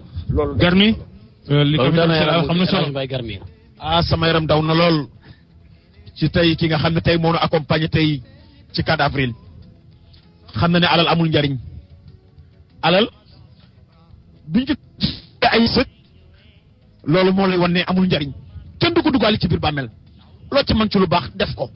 boo liggéey rek nu waxtaane ko waaye maa ngi lay wax dara bu la nit seeni te faggul la alal boo accès mën na laa toroxal ndax xam ne boo dellu see bu la joxee alal rek nga nangu loolu moo lay wan ne nit ñi daal war nañu sàmm seen ngor nit ñi war nañu sàmm seen dignité nit ñi war nañu sàmm dëgg wuti yi ak amin yi ndax jëlee boo ko fexee nu la neex nga koy jëlee dëgg bu ëllëgee mën nañ la waxtaanee kon daal sàmm ngor yi sàmm diine yi loolu de moom la ma ngi nekkee woon ma ngi di xool noonu alal kooku daal dëgg-dëgg moo tax bi nga xam ne moom accompagne tey ci 4 avril bi mu duggee ci loolu lu bari yëg naa ko kon daal dëgg nañu sàmm ngor yi te xam ne daal alal amul njariñ dañ koy sàmbe rek sama bopp waaye amul benn njariñ wallaay Babacar dama bëggoon El Hadj Assane mu profité ci décoration bi dem lambe région yi Assane ndeysaan ñu ngi commencé nag joxe médaille ñu ngi commencé joxe médaille am na lu mu bëgg a yokk ci wàllu décoration yi. waaw xam nga tey décoration tey jàng mi man dama lay jox benn exemple. ndeysaan may wax ne ñu ngi lay décorer wax nañ la décorer ci 4 avril bi mi ngi ma fekk Canada. mu sori trop sama dëkk. doon ci dégg lu nekk ci élection mais gis nga loolu ñu may jox moom ma ëppal solo alal. cey fierté bi ma jox. xamuloo ko. et loolu may ressentir tey ñi nga gis ñu taxaw fii. loolu la ñuy ressentir. la reconnaissance de la nation. elle est importante. nit ñi nañuy toog di sàmm seen ngor. nañuy toog di sàmm seen dignité. et comme ni ma ko faral di waxee toujours nit soo amul dignité nit soo amul ngor. bàyyi ma moo la tane. nit dafay am fit day am jom day am ngor mais aussi day xam nga lépp baax na. mais gore tamit dara gënu ko. su la armée bi joxee ñu raaya bi mu la war a jox. bu boobaa nag léegi yow xam nga lan moo lay dese gore. yal nañu yàlla may gore. ndeysaan moo tax wax nga ñetti dëkk yoo xam ne daal ko indil tey mooy xaar yàlla ngor daf ca dëgg-dëgg nit daf war a sàmm di toog di xaar yàlla ngor nit daf ko war a am xam nga nag boo bëggee dem ngore te salub bi dem doo ko fay moo loolu moo lay wane gore rek moo am njariñ nit nag ni nga wax ne ni dignité daal moo gën lu nit mën a am man de fonk naa loolu di wax ne daal ñu ngi noonu nag di tappal nag ñi nga xam ne nii alal indi leen ci armée bi ñu ngi noonu nag di tappal médaille ñi nga xam ne nii conviction ak bëgg-bëgg moo tax daal ñu ne daal ñu ngi dem nag doon nag bokk nag ci armée bi man de Amadou Mbaye Garmi sama maam Mamadou la tudd mës na ma bëgg a yóbbu armée ba defar kayit yi ma ne ko noo tudd mu ne moo Amadou ma ne ko ragal naa nag yaay dem man de may dëgg-dëgg am ci rek laa bëgg a doon alaaji waaw El Hadj waaw El Hadj pourtant maa ngi doon xalaat sànq bi ma gisee discipline bi ci l'armée bi. waaw yëg kilifa gi ci l'armée bi xam nga am na fii Sénégal ñoo xam danoo rëyu que topp ci ginnaaw kilifa. mais xam nga armée gendarmerie police ak yeneen corps yi xalaatoo lu ni mel. est-ce que sunu ndaw yi duñ dem ba bis ñu def armée obligation ku ca toll ci yenn at yi. Assane bàyyi li ngay def Assane. mais kooku Alaaji Assane ñoom Petit Mouhamed ak yooyu 18 ans ñu daal di leen dugal armée. mais Alaaji Assane. loolu moom ci li ñu war a tàmbali ci la bokk. da nga yar sa doom ba mu am 18 ans mënatoo xeex ak moom. waaye di nga gis ci jikko yoo xam ne moom du la neex. moo ngoog te loolu bu demee armée dinañ ko corriger. d'une façon boo xam ne bii dina dimbali société bi dina dimbali waajur yi. loolu moom lañ ko war a dugal ci loi bi. kooku moom xam naa ne war nañ ko ñaan Macky Sall. mais mu ñaan ko assemblée ñu woote ko. Babacar. waaw dama bëggoon nga profité ci déclaration bi avant défilé bi di commencer. waaw lamb sunu gars yi ci région yi. ndax ñu xam ambiance bi foofu. très bien ñu am yaakaar kon ci wàllu réalisation bi kii di Antoine Diouf ak Mamadou Mouhamed Ndiaye jàpp lañ ci ñu dem ci région yi laata boobee dañuy xamee. ak colonel Adama Diop ci wàllu prise d'arme gi foog naa ni Babacar du ci yàq dara ñu dégluwaat ko de ndax am na leeral yu am solo ci xibaaru suba gi yu mu baaxee Ndate Diop. tey jii invité colonel Adama Diop.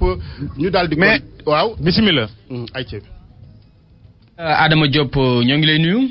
waaw maa ngi leen di fay. yow yaa jiite division média et stratégie ca DIRPA. ñuy màggal indépendance su Sénégal waaye défilé lañ daan gis ren ñu wax ni prise d'arme la. lan moo wutale ñaar yi. waaw prise d'arme ak défilé doon na ñaari mbir yoo xam ni dañuy amandoo yenn say ci benn fête waaye dafa bokkul ndax prise d'arme moom mooy mbir moo xam ne soldats yi ak troupes yi nga xam ni yépp ñooy bokk ci prise d'arme dañuy taxaw sol seen tenue d'apparat yor seen i fitel rango seen i médaille ak seen i maanaam nuxura comme ni nga koy waxee ci wolof bu ñu ko defee ba pare nag taxaw kilifa bi nga xam ne moom mooy jiite.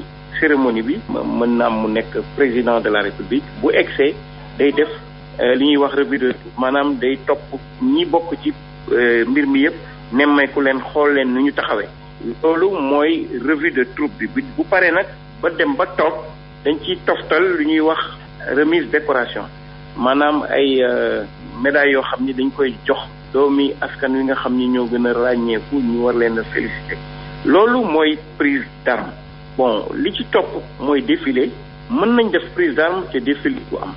fête yi doon am foofu donc ak place de l'indépendance yëpp day am défilé mais li nga xam ne mooy li leen wuutale mooy défilé bi ñu war a def troupes militaires yi ak troupes paramilitaires yi ñoom ñooy défilé ak anciens combattants yi donc amul défilé boo xam ne comme place de l'Obélisque day yaatu ñu boole ci majorité yi écoles yi ak yenn troupes folkloriques loolu mooy différence bi. ndax situation politique bi wala économique bu réew mi moo waral lu ni mel. non ajowul ci loolu xam ngeen ne armée bi lu muy def rek da koy waaj tel ko toppatoo ngir mu jaar yoon ni ko général chef d'état-major bi waxee démb. li nga xam ne moom moo tax ñu def prise d'armes bi dafa doon temps boo xam ni dafay manqué ndax xam nga ne am na activités yu bari yoo xam ne amoon na ci biir réew mi maanaam élection yi.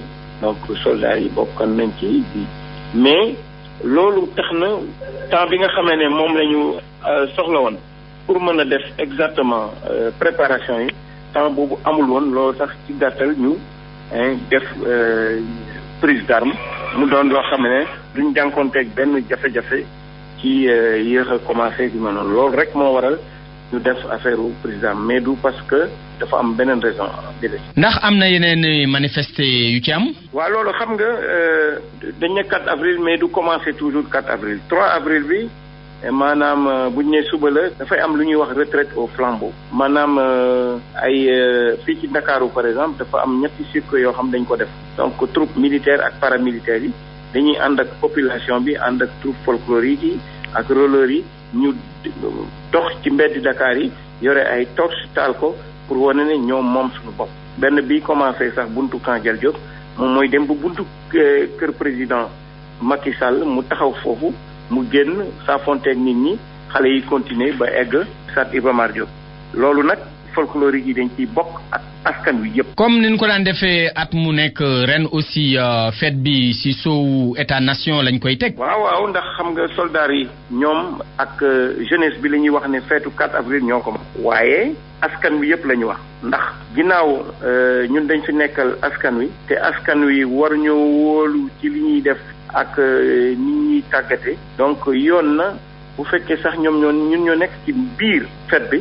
ñoom ñëpp ñu ñëw taxaw comme ni ko kilifa yëpp ñaane ndax suñu fête la ñoo ko moom te indépendance Sénégal la ñuy célébrer donc askan wi yëpp war nañu génn ci mbedd yi ñëw tax xool suñu armée bi mu doon loo xam ni lu ñu war a sigil la. lieutenant-colonel Adama Diop RFM di la sant di la gërëm. maa ngi leen di sant man tamit. jërëjëf Ndate ni nga ko waxee ñu gërëm bu baax lieutenant-colonel Adama Diop ci leeralam am solo yooyee wéy di sargal suñu armée fii ci sunum réew Cheikh Anta Diop ak ñun ci Thiès ak Youssouf Bodian xam naa dama leen di ñaan rek gàttal ku ca ne ci ñoom ñu dellu si waat place Indépendance Cheikh Anta maa ngi lay nuyu. Cheikh Anta dem na Youssouf Bodian ndax yaa ngi fi yow. waaw Youssouf maa ngi lay nuyu. maa ngi lay fay El Hadj Assane. ay ca naka waa Fatick yëpp. ñëpp ñu ngi si jàmm. ay ca bisimilah. Assane jamono yi fu mu toll nii président bi jeex na ci Fatick ñu ngi fii ci booru gouvernance fa la amee fu mu toll nii autorités yi dem nañu militaires yi aussi. dañu mën a jàpp rek comme ni ko réew bi yëpp dafee fii tamit prise moo fi am mu am bu ñu paree def défilé militaire ñu xam ne soldats yi fi teew ak militaires yi ak paramilitaires yi mooy gendarmerie bu nga xamante ne am na ñu ko fi représenté ci détachement école des sous-officiers de la gendarmerie bu Fatick bi nga xamante ne 2009 lañ ko créé donc ki ko commandé mooy lieutenant colonel Ousmane Dior moom ay gendarme bi mu takk ay góor ak ay jigéen jot fi défilé sol seen tenue d'apparat yooyu noonu xam nga yu ñuul yi am ay galon yu weex ñu gis fi tamit El Hadj Assane Gueye benn détachement groupement national des sapeurs pompiers des filles 32e compagnie bu Fatick moo ko représenté lieutenant Mamadou Diagne moo ko commandé waaye tamit défilé bi yemul rek ci soldats yi ak paramilitaires yi nekk ci Fatick am na ñu jógee Kaolack mu am benn détachement bu jógee camp Sémou Timit bu Kaolack bokk ci bataillon des travaux du génie nekk première compagnie ñoom tamit ñëw nañu fii loolu yëpp ñi ko accompagné mooy fanfaru musique nationale des forces armées donc mu doon quand même lu sobre lu gaaw tamit parce que gouverneur yegg si na fi booru 9h30 ñu def prise d'armes bi mu jël yëkkati ay kàddu rafetlu yëf yi nu mu demee remercier ñëpp par rapport à situation bi wax na tamit jaajëfal tamit peuple Fatick bi maanaam ci élection yu ñu jógee nit ñi vraiment comporté woo aussi rafetlu ni doomu Fatick aussi faloo nekk tey ci bopp réew bi bopp réew bi voilà. waaye Youssouf waaw Youssouf tey dañoo nangu seen maire diwaan tey indépendance gi fii ci Ndakaaru la. waaw loolu lañ demeeku fii. moom sax kii naan maître Bouba Diallo moo ko représenté moom su fekkee moo taxam comme ni ko yoon waxee peut-être dans 2 mois en principe. donc moom moo nar a nekk maire moom moo ko fi teewal. donc tey tamit moom newu fi waaye turam mu yoon fii gars yi wax nañu parce que nee nañu daaw ci waxtu yi. moom moo fa toogoon présider ko yàlla def tey moom muy présider ca Dakar donc ñoom sant nañu yàlla. aussi di ko ñaanal pour que yéen bi ñu ko yéen xaw a oyof quand même ci kaw. jërëjëf Youssouf Bodian ñuy ziar waa Fatick yëpp yu ànd jamono yi ak RFM ziar waa Thiès kenn ci ñoom Cheikh Anta Diop maa ngi lay nuyu Cheikh. waaw ñu ngi lay fay Alioune Assane. défilé bi jeex na foofu wala yéen a nga jëf. waaw fii moom défilé bi jeex na léegi daanaka lu toll ci 2 simili ndaxte défilé bu yawmaay lañ ko def ndaxte ñi nga xamante ne ñoom ñooy militaires yi paramilitaires yi ñoom ñoo fi def défilé bi sax booy xool daanaka matul 2 fukki simili. mu nekk nag défilé boo xamante ni nit ñi bari woon nañu lool ñu woon seetaan si li nga xamante ne rek moom mooy défilé militaire bi ndaxte ren ji nag gisuñu ci civil yi dañ koo def nag dans la simplicité kii di maire dëkk bi di Idrissa Seck moom it teewoon na gouverneur bi ak colonel Seyni Cissé Diop mi nga xamante ne moom mooy commandant jeune 7 bi kii di Idrissa Seck sax bi mu jeexalee tàll nañ ko suñu micro mu wax daal moom rafetlu na taxawaay bi nga xamante ne amal nañu ko mu nekk fête indépendance bi nga xamante ne dafa dajeeg nag soppite réew mi ñu am njiitu réew mu yees waaw laaj nañ ko sax ndax réew mi dina bokk ci gouvernement bi nga xamante ne moom la ñuy tabb nee daal li ci kalam rawali bët ci kalam tuuti rek di ngeen xam ndax réew mi dina bokk ci gouvernement bi wala du ci bokk kon nag jamono yi Alaaji Assane mbir mi tas na xale yaa ngi dajaloo fii ci place de France yow xam nga ko bu baax a baax ndaxte doomu Cees nga xale yi bari nañ lool di ko feetul muy feetu indépendance bi nga xamante ne lu askan mi doon xaar fi ci diwaanu Thiès mais daal défilé civil la amul militaires yi daal ñi nga xam ne ñooy bat commando yeeg waa para yi ak waa ENOA yi nga xamante ne ñu ngi fii ci Thiès ak ñi nga xamante ne ñoom ñooy groupement mobile d'intervention ñoom ñoo ko doon amal kon nag Alaaji Assane défilé bi jeex na def nañu ko ci jàmm. jërëjëf ci benn dëkk ñaari gaal Alaaji Assane. jërëjëf Cheikh Anta jërëjëf Youssouf Bodian fii ci Ndakaaru nag mu ngi soog a commencé daanaka défilé bi gannaaw ba président de la République Macky Sall yegsee ba ñu def médaille yeeg tappal gi léegi défilé bi door na Babacar Garmi jo maroon Alaaji Assane ñi njëkk a jàll nag mooy musique principale des forces armées ñoom ñoo ubbi li nga xam ne mooy défilé bi ñu teg ci nag benn groupe boo xam ni mooy affaire teewaayu Sénégal ci bitim réew ñu mandargaale ko ay drapeau ndeysaan ñi jàll suñu kanam ni nag mooy prytanée militaire Garmi xale yaa ngi noonu ndeysaan boo leen xoolee ak xale yi mbedd yi bokkuñu lii moo lay wan ne li Alaaji Assane ne dañu war a def loolu ci loi bi xale yëpp dem armée loolu jaadu na xale yaa ngi nii ndeysaan ñii bu nu màggee lii rek la ñu bëgg a doon Alaaji Assane Gueye. waaw Garmi dama bëggoon laaj tuuti capitaine Sirari sunu consultant mooy thème ren bi fës na ci ndorteelu défilé bi. waaw thème bi léegi xam nga coopération internationale ñi nga gis ñu jàll ñi léegi ak seen drapeau yi mooy fi nga xamante ne Sénégal am na fa li ñuy wax ay attaché militaire ak naval ak air waaw. ginnaaw Prytanée capitaine Sylla ginnaaw waa Prytanée ñan ñoo ci topp nii. Prytanée militaire ñi nga gis ni moom mooy école militaire de santé waaw. école militaire de santé ñu fàttali ni ñoom Camp Dial Diop lañ dëkk étudiants yi. waaye université la ñuy jàngee. fac médecine. waaw effectivement noonu la demee waaw. mais ñoom seen dund nu muy demee noonu diggante vie militaire vie civile à l'université. waaw xam nga université fa la ñu mën a jàngee pour mën a nekk ay médecins donc fële Dial Diop seen talukaay la mais aussi balaa ñuy dem di jàngi université dañuy am li ñuy wax formation militaire bi ñu defee à l'ENOA waaw. kon Assane gis nga ko noonu. waaw Babacar xam nga nag sant nag dafa baax ci réew. waaw ñii nag dëgg-dëgg bu nu amee jàmm am wér ba mën a dox soxla yi ñoom nag dëgg-dëgg dañ ci suñu rôle bu am solo Babacar Fall. mais lii rafet na de Babacar. mais capitaine yi solo la jooju la ñu mu. ñii ñoom ñooy école nationale des officiers d'active école bi nag ñu ngi ko ubbi ci 4 janvier 1982. ndeysaan sama xel dem na ci la door. ñoom ñoo nekk Kaolack wala Thiès. ñoom ñoo nekk Thiès waa Kaolack yi moom mooy waa ENSOA. Thiès ENSOA la Thiès Dakar Thiès ENOA Kaolack ENSOA. Et l'École nationale des officiers d'actifs a ouvert ses portes le 4 janvier 1982. Elle est basée à Thiès. Sa mission principale est de former des officiers destinés à l'encadrement de l'armée de terre, de la gendarmerie et du groupement national des sapeurs-pompiers. Garmi. Babacar. Babacar Fall. Babacar. waaw. xam nga concours yooyu yëpp ay jamono bëggoon nañ koo def waaye daf ci am matière boo xam ni. waaw ñun doomu Thiès yi duñ ci daan xarañ mooy natation.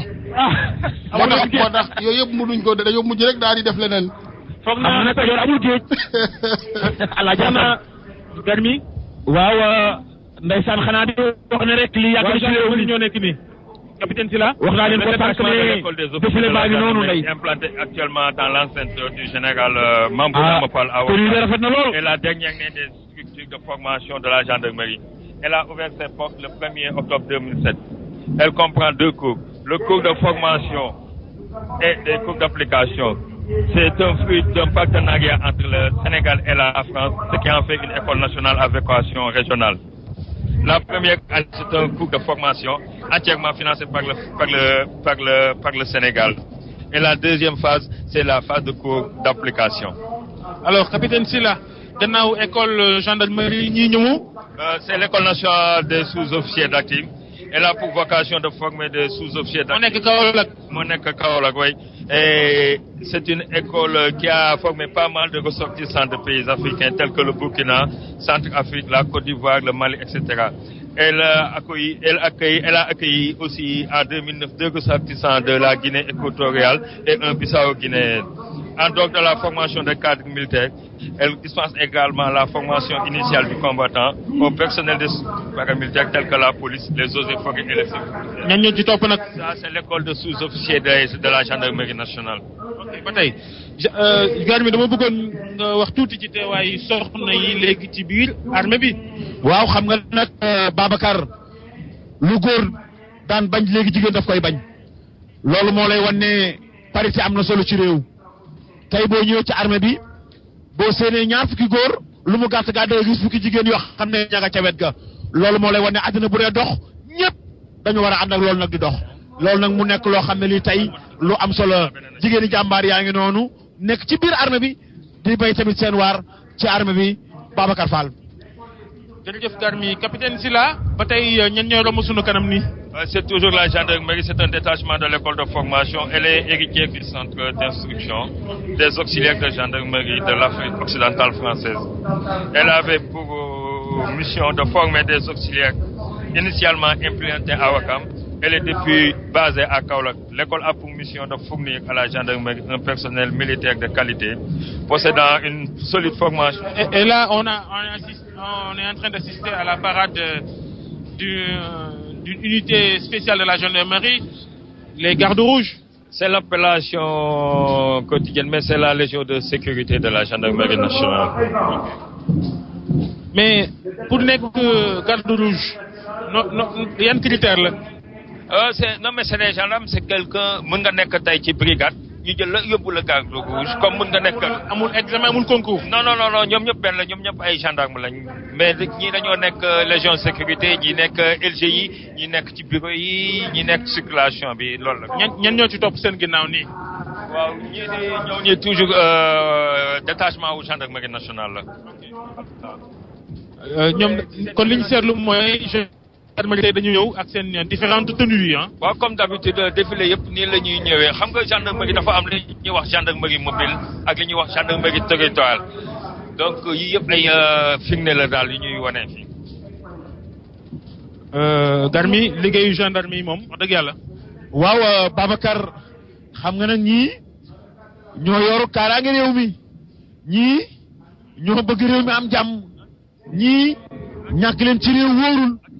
tey boo leen gisee tey ak ni nga xam ne nii noonu la ñu maaje nga xam ne fonk seen réew la ñu def bëgg seen réew la ñu def waaye nag gëm loolu nag seen bopp waaye nag di sàmmonte nag sart yi nga xam ne nii nag moom la ñu teg seen kaw ñii tey lu ñu am lu aar réew mi rek dëgg-dëgg amuñu li nga xam ne nii moo leen gënal Babacar Fall. Garmi gannaaw gendarmerie yi foog naa bataillon artillerie bu armée ñoo ci topp capitaine Sylla. waaw bataillon, c'est le bataillon de l'artillerie qui vient de passer devant nous. C'est la composante même de l'armée de terre.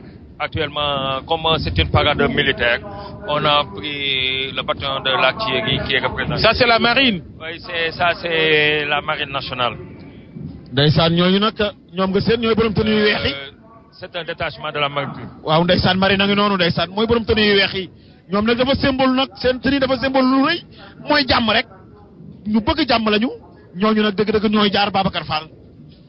Alors, capitaine, foog naa les pompiers ñi ci topp wala. ñii c'est les détachements de l'armée de l'air. Armée de l'air. ñooñu nag ñooy aar jaww ji. Babacar. waaw ñoom ñooy groupement aérien. armée de l'air a ngi noonu. mais nag xam nga dafa am lu ñuy wax groupement aérien sénégalais am lu ñuy wax groupement de soutien de l'armée de l'air ak groupement opérationnel de l'armée de l'air. mais lii comme dañu nekk ci li ñuy wax prise d'armes lii en miniature la ñii c'est le groupement national des sapeurs pompiers. pompiers yaa ngoog ak seen casque yi. gan mi ñi tam seen taxawaay.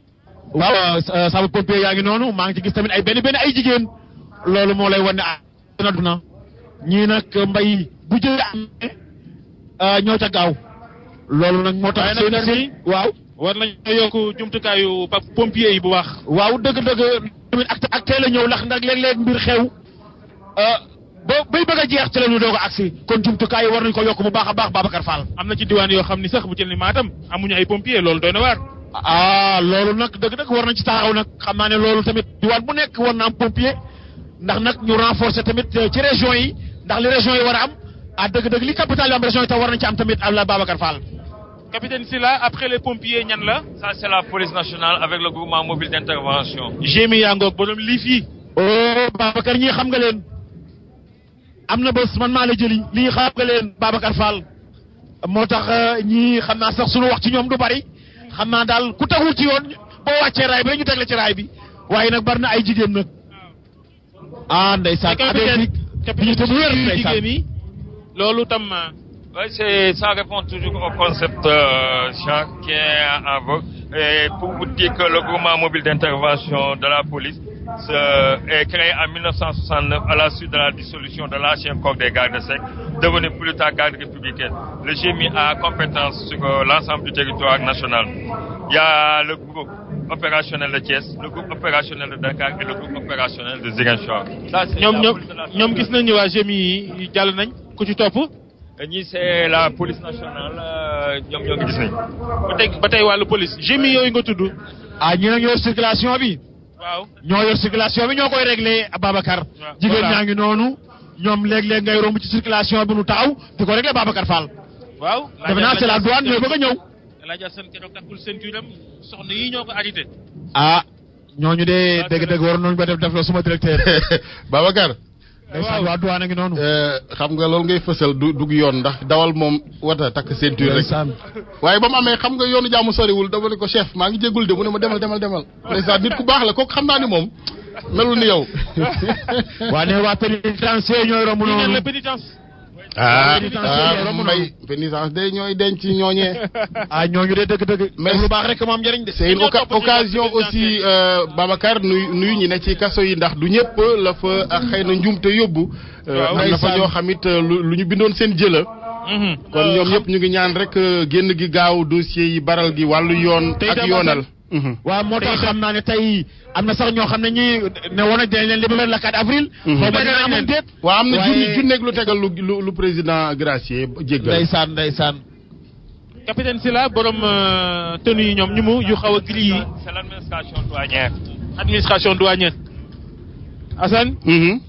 waaw mbokk Awa Mbaye yaa ngi noonu di jàll. douane bi waaw.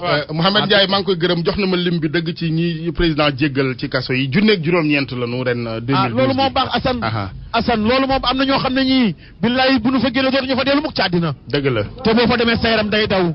kon ñoom ñëpp ñu ngi leen di ñaanal jàmm. jërëjëf Babacar.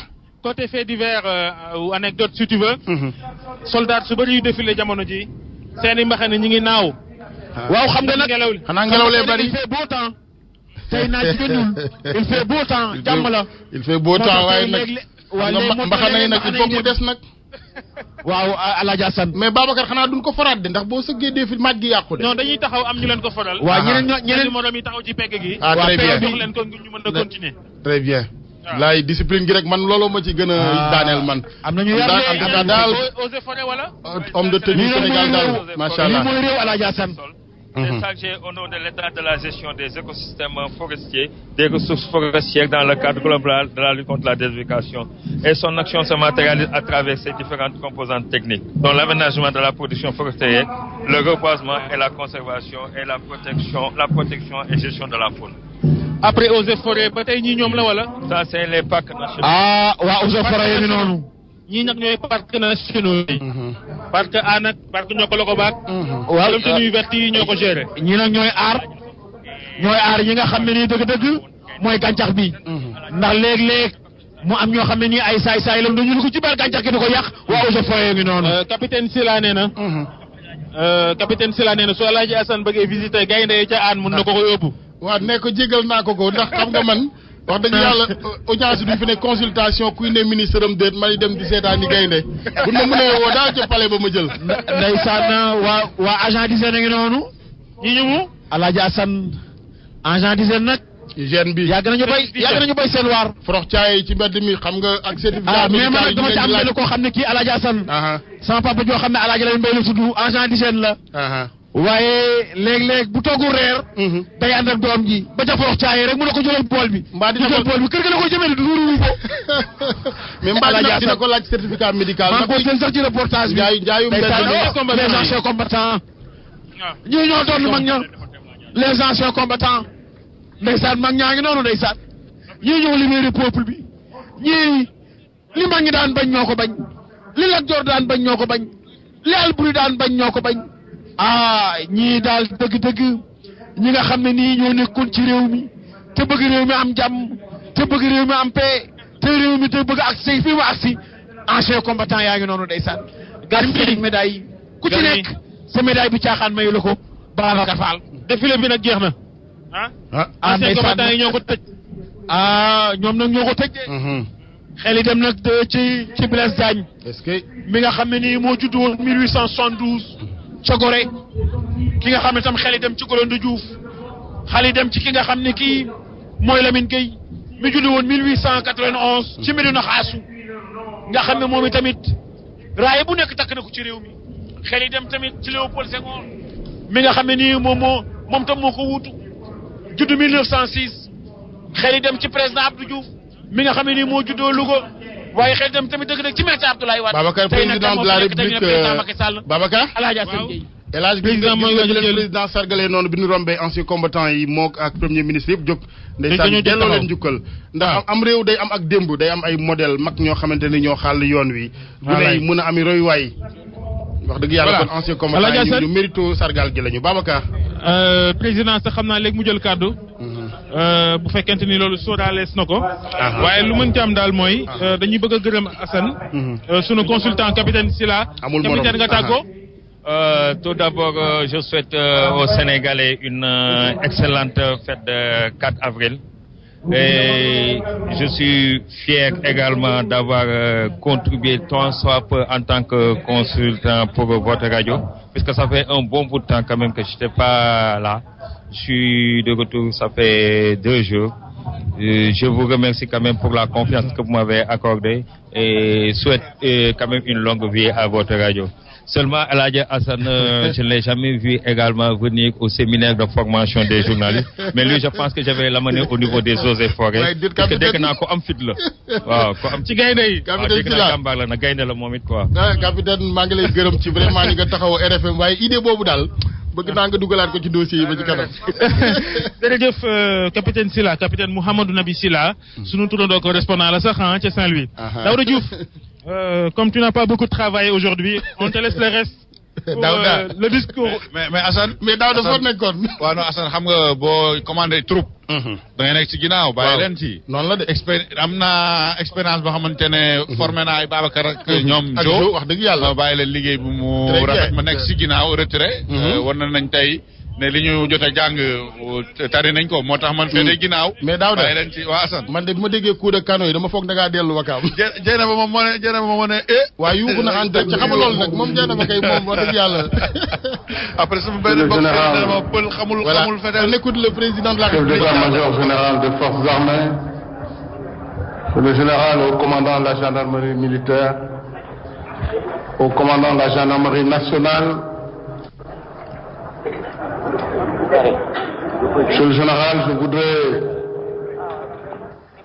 à l'issue de ce défilé, dans le cadre de la célébration de la fête nationale, vous féliciter au nom de la nation sénégalaise. Et à travers vous, féliciter les forces armées sénégalaises pour leur dévouement, leur compétence et leur engagement au service de la nation tout entière et de la communauté internationale. Ce défilé a été certes sobre par la durée, mais il a été un magnifique défilé. Je voudrais saisir ce moment pour vous demander de transmettre mes chaleureuses félicitations à l'ensemble des forces armées et aux forces de sécurité, forces de défense et de sécurité. Et vous dire également, comme j'ai eu à l'annoncer hier dans mon adresse à la nation, que je prêterai une attention toute particulière aux conditions du soldat, à la formation et à l'équipement des forces armées nationales. Je voudrais remercier les autorités civiles, les diplomates ici présents et l'ensemble des corps constitués, le Parlement, à travers ces deux chambres, le Sénat et l'Assemblée nationale, mais également le Conseil économique et social. Remercier et féliciter également les autorités judiciaires du pays et tous les invités ici présents. Nous allons renforcer la coopération. Cela a été le thème de cette fête nationale. Force de défense et de sécurité et coopération internationale.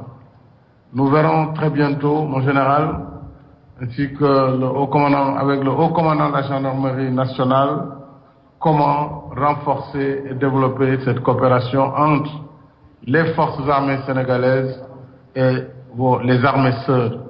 Je voudrais vous remercier. Monsieur le Président de la République, vous êtes le chef suprême des armées. Vous avez été élu par le peuple sénégalais.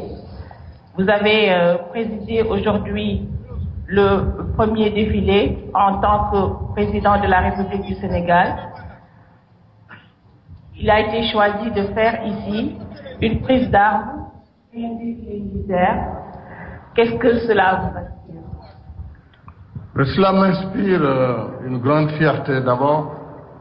Fierté devant ce grand peuple, que le peuple sénégalais, qui par sa maturité a su montrer encore une fois à la face du monde que nous étions une très grande démocratie, un très grand peuple. Nous avons un État également qui fonctionne avec des institutions fortes, et cela, il faut le préserver. Nous avons une armée nationale. Vous savez, l'armée joue un rôle fondamental pour la nation, parce que l'armée assure la sécurité extérieure du pays. Si vous voyez ce qui se passe à côté, vous comprendrez le rôle que doit jouer une armée dans un pays. Et ce rôle doit être renforcé en toutes circonstances et en tout temps. Ce défilé montre encore une fois que nous avons une armée très professionnelle, une armée républicaine, et c'est surtout, en fait, ce que je retiens. En tant que chef suprême des armées, je serai à leur côté pour les accompagner et leur apporter le soutien nécessaire devant leur permettre d'assumer les charges qui les incombent dans les meilleures conditions. Je félicite enfin la jeunesse sénégalaise, puisque le 4 avril, c'est également la fête de la jeunesse. Enfin, je félicite tous nos compatriotes pour cette fête de l'indépendance. Monsieur le Président de la République, tey mooy yow yaay njiitu réew Sénégal tey mooy bis bu njëkk bi nga xam ni jiite nga ko feetu indépendance muy suñu juróom fukkeeli at ak ñaar ci Sénégal Sénégal moom boppam tey nag ma yaakaar ni bis bu mag la war a nekk pour yow nga wax ñu ci tuuti.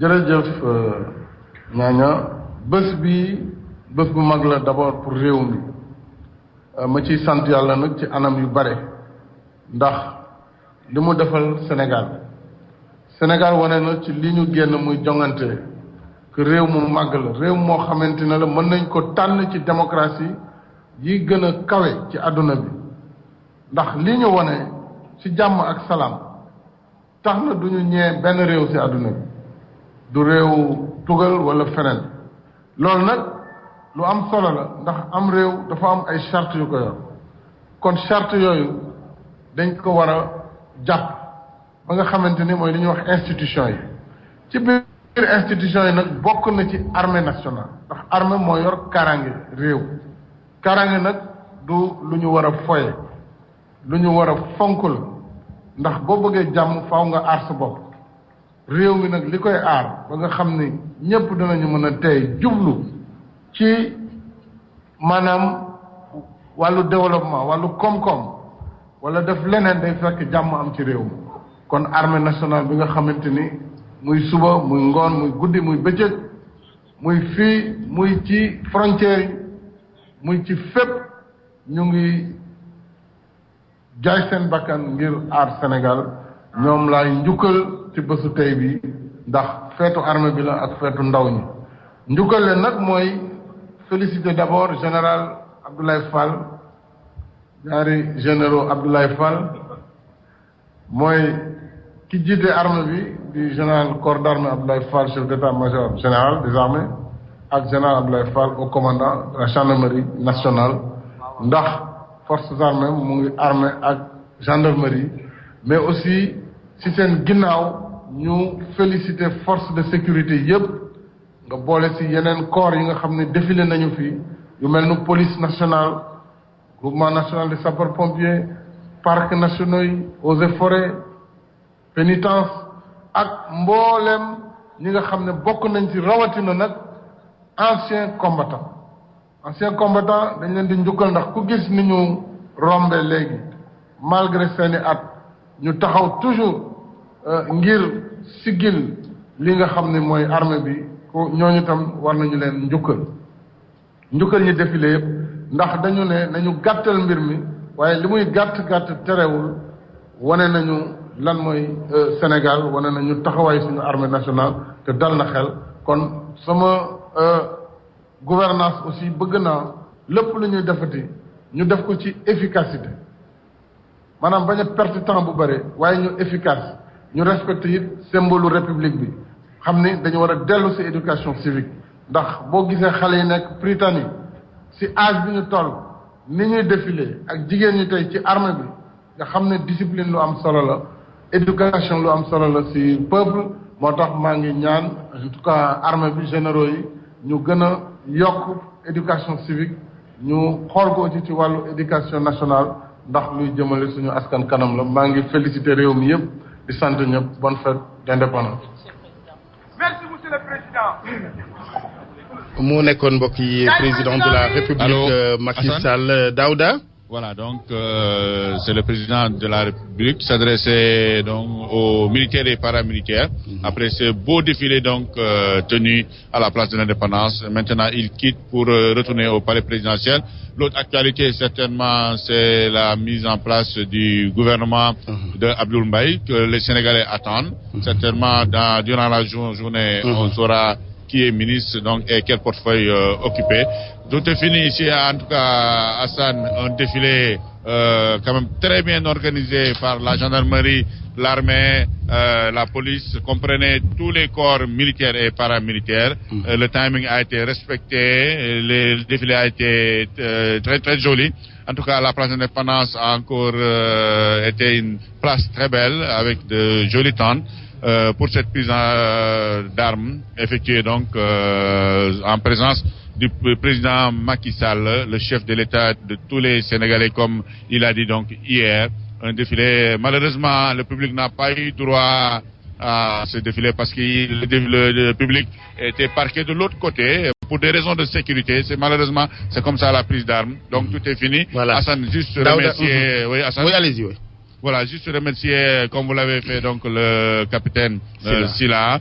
Remercier aussi les techniciens, parce qu'on les entend pas souvent. On était avec Mamoud Lamine Sow, Abdoulaye Diop.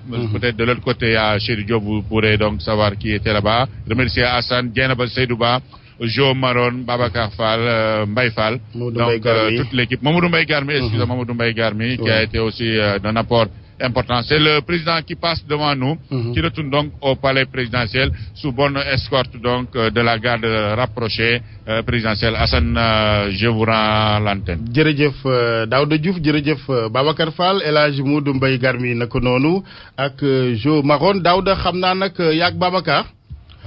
bu leen sori boori palais primature ndax xam ngeen ni comme cancum gouvernement bi la moom bu ngeen yeboo rek jéem a wut basang yendu foofu.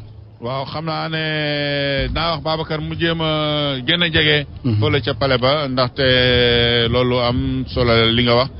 ci kanam nii sax Aminata Tall ngi nii romb sama kanam. premier ministre mi romb na xam naa ne du ñàkk ñu publier liste bi. parce que dañoo wax publier de consultation mais ci xibaar yi ñu mujjee am mooy ba léegi consultation yi desoon na am na ñoo xam ne xëy na waxoon nañ leen ay ministères yoo xam ne xëy na ñoom nanguwuñ ko. bugguñu ko am na ñoo xam ne tamit bu ñu sañoon yokkal leen bala ñu gàntu daal. loolu la ñu gis te surtout nag premier ministre bi mujjee am moom xëy na yaakaaruñ ko woon xaaruñ ko woon xëy na moo tax ñu mu ne daal muy continuer lii di consultation yi bon nag nañ dem ca palais ba. lépp lu fi am rek ñu ngi fii maître Alioune Badara Cissé mooy romb sama kanam nii. waaw bon nag Assane ñu wéyale rek continuer xam naa fi ak ngoon danañ am liste gouvernement bi. ndaxte li des rek mooy liggéey. Daouda maa ngi gande ci studio bi. Mamadou Ibra Kane. ah d'accord doon na leer nga xam nu mu daa défilé de ay jamono Matam l'école primaire wala. waaw mën nañu koy ñun en tout cas jamonoy butin la woon kaki sona 10. lu yàgg jërëjëf Daouda. Mamadou maa ngi lay nuyu ni ma ko waxee ñu ngi ak mbokk yi directeur RFM. Mamadou Ibra Kane ci bëccëg gu am solo gi ñuy feetal sunu indépendance ban message nga am ay kàddu ci askan wi ban yëg-yëg nga am. El Hadj Assane maa ngi lay nuyu di nuyu suñu reporter yëpp fële ñoom Daouda ñoom Babacar ñoom Jo ñëpp ak techniciens yi di nuyu sénégalais yi di leen ndokkeel ci feetu l'indépendance yi feet bu am solo la di rafetlu défilé bi itam ni mu demee di wone ni rek comme niñ ko mës a waxee suñu force de sécurité et de défense ay professionnels lañu te gëm luy république gëm luy itam nation. Président Macky Sall bi mooy défilé bu njëkk mu koy def te loolu moo lay wone ni malgré tout que suñu état ak suñu république macha allah sax na parce que président buy toog a toog barki dem moon Njaay rek la doon def prestation de service def passation de pouvoir ak ki mu wutu ci fauteuil bi ci chaise bi maanaam président Abdoulaye Wade démb rek moom président Macky Sall mu def discours am bu njëkk 3 avril tey jii mu présider prise d'armes défilé militaire bi cela veut dire que am nañu état am nañu république loolu war nañ ko rafetlu parce que am na nu mu doon demee bu nekkoon feneen du question di jaay ñun ñoo gën déet du loolu am na sax ñu gën xëy na mais bokk nañu quand même ci état yoo xamante ni war nañu am fierté ci suñu réew ak surtout ci suñu l'armée ak ci suñu institution parce que c'est pas donné à tout le monde du réew yëpp ñoo am possibilité boobu nga def changement lu mel ni njiitu réew ak lépp coow bi amoon xëy na lii kii bu fi jógee wala ñii ñu fi jógee dañ affaire yi day suux wala mbir mi kenn du xam daanaka guerre civile lay doon wala sax musiba naaru lay tey jii vraiment ñu ñëw def défilé bi mel ni président de la république bi du bu sax président bu bees boo xoolee dafay mel ni sax def fi yàgg loolu donc pour man lu jar a rafetlu la sénégalais yi war nañu am fierté ci seen force de sécurité et de défense war nañu am fierté aussi lépp loo xamante ni def nañ ko ci réew mi sànq yeneen ko doon fàttali depuis ñoom Blaise Diagne depuis ñoom Ngalandou Diouf donc réew ak état dafay dox te loolu foog naa lu am solo la maintenant ce qu'il y a rek il faut pas aussi ñu am autosatisfaction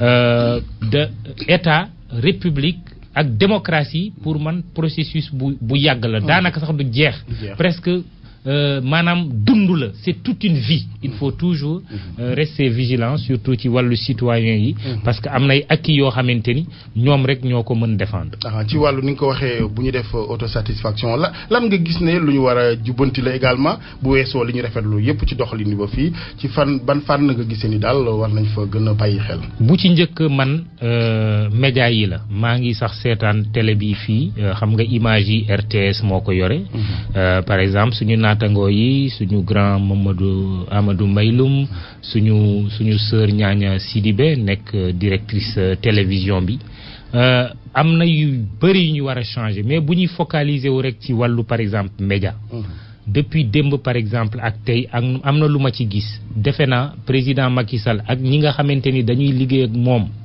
surtout ministre de la commission bi ñu nar a nommé ak moom ñu koy xelal ci wàllu communication am na loo xamante ni il faut mu méngoog jamono il faut mu ànd ak jamono loolu mooy lan mooy pluralisme mooy libéralisation parce que discours njiitu réew bi tey démb boo seetloo bi journalistes yi ñëwee presse bi yëpp presse publique comme presse privée di xool naka la mbir yi di demee ñu ne président li muy njëkk a def d'abord mooy enregistrer discours à la nation pour man dara terewul discours boobu buñ ko enregistré mu nekk loo xamante ni image bu propre maanaam image bu propre mooy lan mooy bañ a sax di naan logo RTS la RTS moo koy diffuser 20h capté leen RTS ngeen synchroniser damay rafetlu lenn parce que lépp looy wax aussi na am seede et puis nga honnête man mi Ñaaña Sidibé nekk directrice télévision démb woote na parce que tout simplement pour def lu baax naan vraiment dama bëggoon ngeen xam ne rek bu ngeen bëggee jël discours bi def leen ko avant sax ñu koy laaj loolu dama koy rafetlu waaye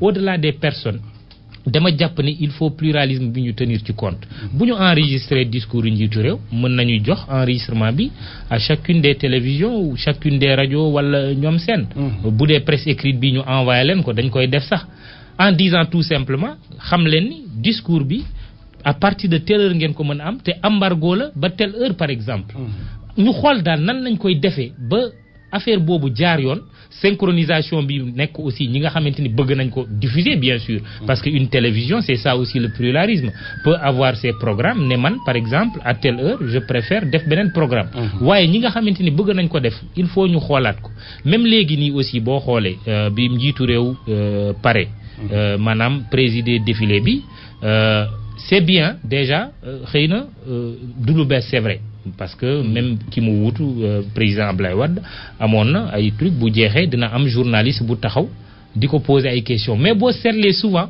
médias publics yi lañ ciy jiital foog naa loolu il faut ñu tenir ci compte aussi parce que médias publics yi am nañu solo ci réew mi suñu naatangoo yi nekk foofu c'est de grands professionnels parce que xam nañ leen am na ñoo xamante ni jot nañu liggéey ak ñoom am na si ñoo xamante ni ñooñu tettee sax waaye il faut ñu gën a tenir compte ci pluralisme bi parce que aussi ci privé bi am na ay góor ak jigéen yoo xamante ni ñu ngi def seen liggéey ci ay anam yu sell c'est vrai que c'est pas de l'autoglorification public bi mooy jugé waaye daal ci gàttal pour ne pas trop m'étendre il faut ñu tenir compte tey ci réalité pluralisme médiatique bi. jërëjëf Mamadou Ibra Kane ñu am yaakaar rek kilifa yi ñëw ci fànn woowu bàyyi ci xel ci yaatal gi fàttali leen mbokk yi ne défilé bi fii ci Ndakaaru nag ñu ngi ci njeextali président de la République Macky Sall ngay dellu ak ñi ko dar ci wàllu kaaraange gi kilifteef naka noonu premier ministre Abdoul Mbaye fàttali ne ci kàddoom moom président de la République rafetlu na xew ak na mu tëddee tey ji lépp donte lu nu oyofal la yàggul mu ne waaye na mu gàttee noonee la amee solo ci wàllu efficacité efficacité ndax moom noone bokk na ci bàkk yi mu juwe daal dina dellu it wax yéeneem gën a fexe ba l'armée gi ñu gën a defaruwaat ci wàllu équipement tàggat gi formation ndax gis na seen njariñ rafetlu it taxawaay li muy Casamance di feneen ni mu ko waxee ci discours démbam daal di waat na ko baamtu gërëm kilifa Sénat bi fa teewoon assemblée nationale conseil économique et social askan wi seen bopp ak mbooloom ñi nga xamante ni ñoom la ñu seqal wàllu coopération ba ci diplomatie wax nag ci fierté gu mu am ci askanu Sénégal bëgg ci lool yëg ko lool wàllu ñor gi ci démocratie ba ni ñu ko wane ci élection yi romb yi ko fi teg moom Macky Sall Mamoudou. waaw moom Macky Sall démb ci discours am vraiment am na loo ci xamante ni retenir naa ko. te loolu vraiment buñ ko doxalee noonu lu am solo la déjà ci état d'esprit bi parce que boo dégloo discours bi li mu wax mooy gouvernement de mission. ak gouvernement d'urgence boo xamante ni dafay ñëw jël urgence yi. boo xoolee d'ailleurs urgence ñëw na. lu bëree bëri ci discours am. loolu foog naa état d'esprit boobu buñ ko amee ci doxalin bi foog naa dina am lu mu jur.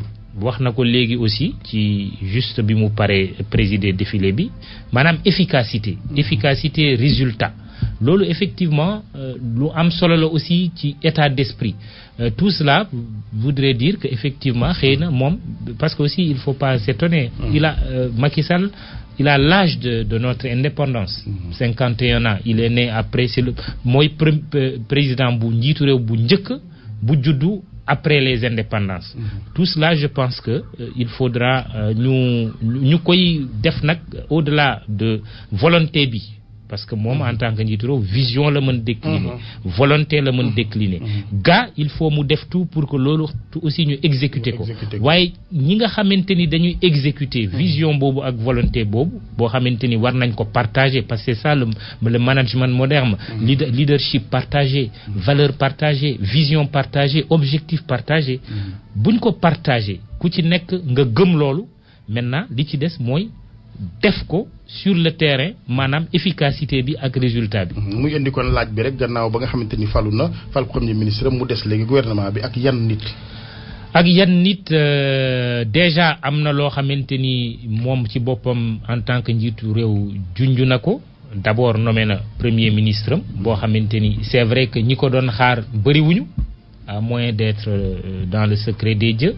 te li ñu jàpp sax ñun ci suñu.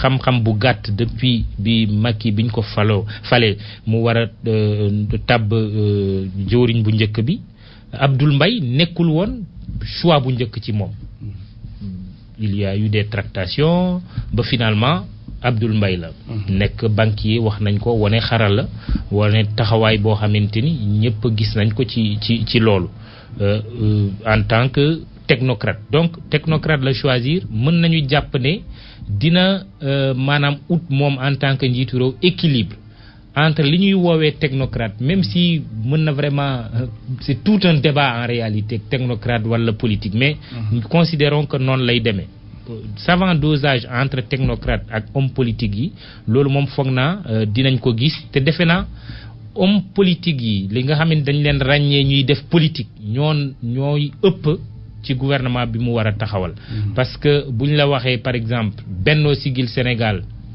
am nañu ñeenti poste nga jël waa coalition Benno Ànd ak Tanor parti socialiste ñu ne 3 postes la ñu am waa Rewmi ñu ne 2 APR Alliance pour la République di parti Macky Sall 9 li ci des juróom-ñaar yi maanaam président de la République moom mooy xool nan lay ndax société civile wala daal en tout cas 7 postes yooyu daal la ñuy réserver a priori pour société civile donc boo xoolee effectivement parti politique yi ak les hommes et femmes politiques ñoo ci nar a ëpp loolu aussi c'est normal hein Alassane wax na ko aussi démb effectivement boo nekkee un homme politique nga ñafe comme niñ koy waxee ba am nguur gi ak yu mel noonu c'est normal ñi nga xamante ni ñoom ñoo gagné ñu gouverner loolu mooy sax démocratie kii gagne gouverne ñi nga xamante ni gagné wuñ leen ñu nekk ci opposition xeexaat peut-être ba jëlaat nguur gi ñi nga xamante ni ñoo nekk ci nguur gi xeex aussi ba mën ko téye lu mu yàgg loolu démocratie noonu lay doxee foog naa gouvernement bi ñu nar a am kii boobu daal melokaan boobu lay am incha allah. jërëjëf Mamadou Ibra Kane la woon mbokk yi ak ñun ci wàllu njàngat gannaaw sunu fête ak indépendance gi ñu doon daal di mandargaale tey ji ab prise d'arme muy ci Ndakaaru di diwaan yeneenu Sénégal àndoon nañ sax Cheikh Anta Diop gërëm ko Youssouf Bodiang waa Fatick bi nga xamante ni tey ji lay seen maire dafa wuute xew wi ndax moo doon léegi njiital bépp doomu Sénégal maire Fatick moom Macky Sall xanaa fi la ko dir am ku ko fa wuutu di premier adjoint foofee ca googee diwaan foofee Youssouf Bodiang àndoon nañu ci ak moom di ko gërëm Cheikh Anta naka noonu ak équipe bi woon ca place indépendance yëpp fii ci technique bi Chérif Cheikh Ahmed Tidiane Papa Dia ñu ngi leen di gërëm mbokk yi xam naa dañuy wéeg yéen ci wàllu programme bi ay yëgle midi incha allah yeneen ndaje xibaar ak benn waxtu Antoine Diouf Mamadou Mohamed Ndiaye ñu ngi leen di gërëm mbokk yi di leen ñaanal feetu